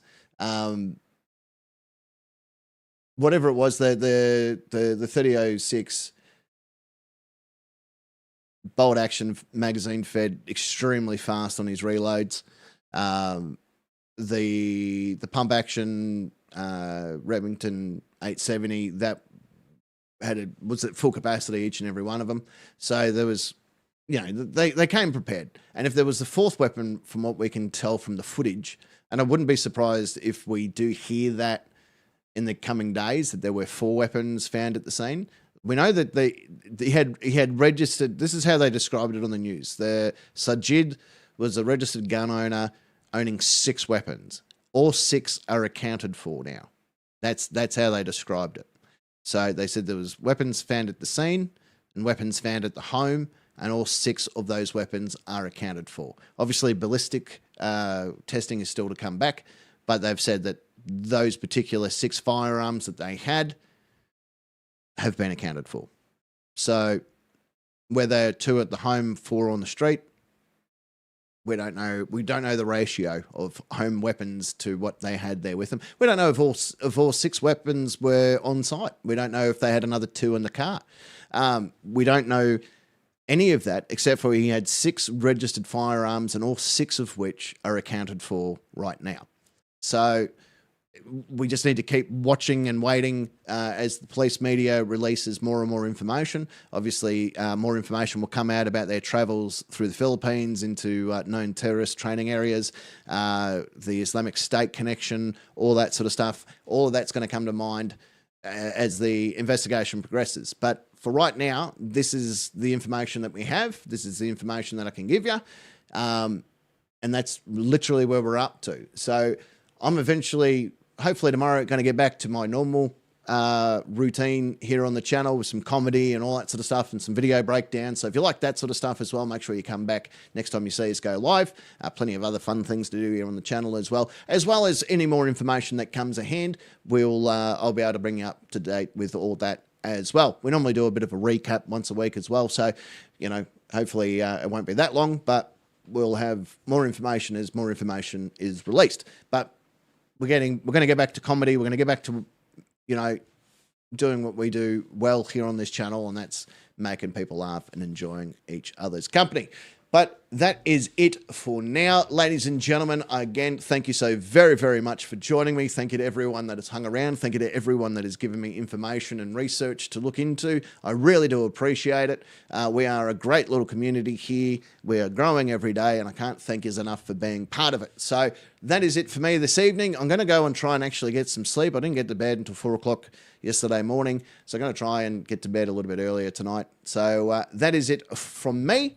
Again, thank you so very, very, very, very much. Make sure you do your best to be nice to yourself and to others today. And again, thank you so very much for being here. But that is it for me for this evening. So until next time, look after yourselves and, well, hooroo.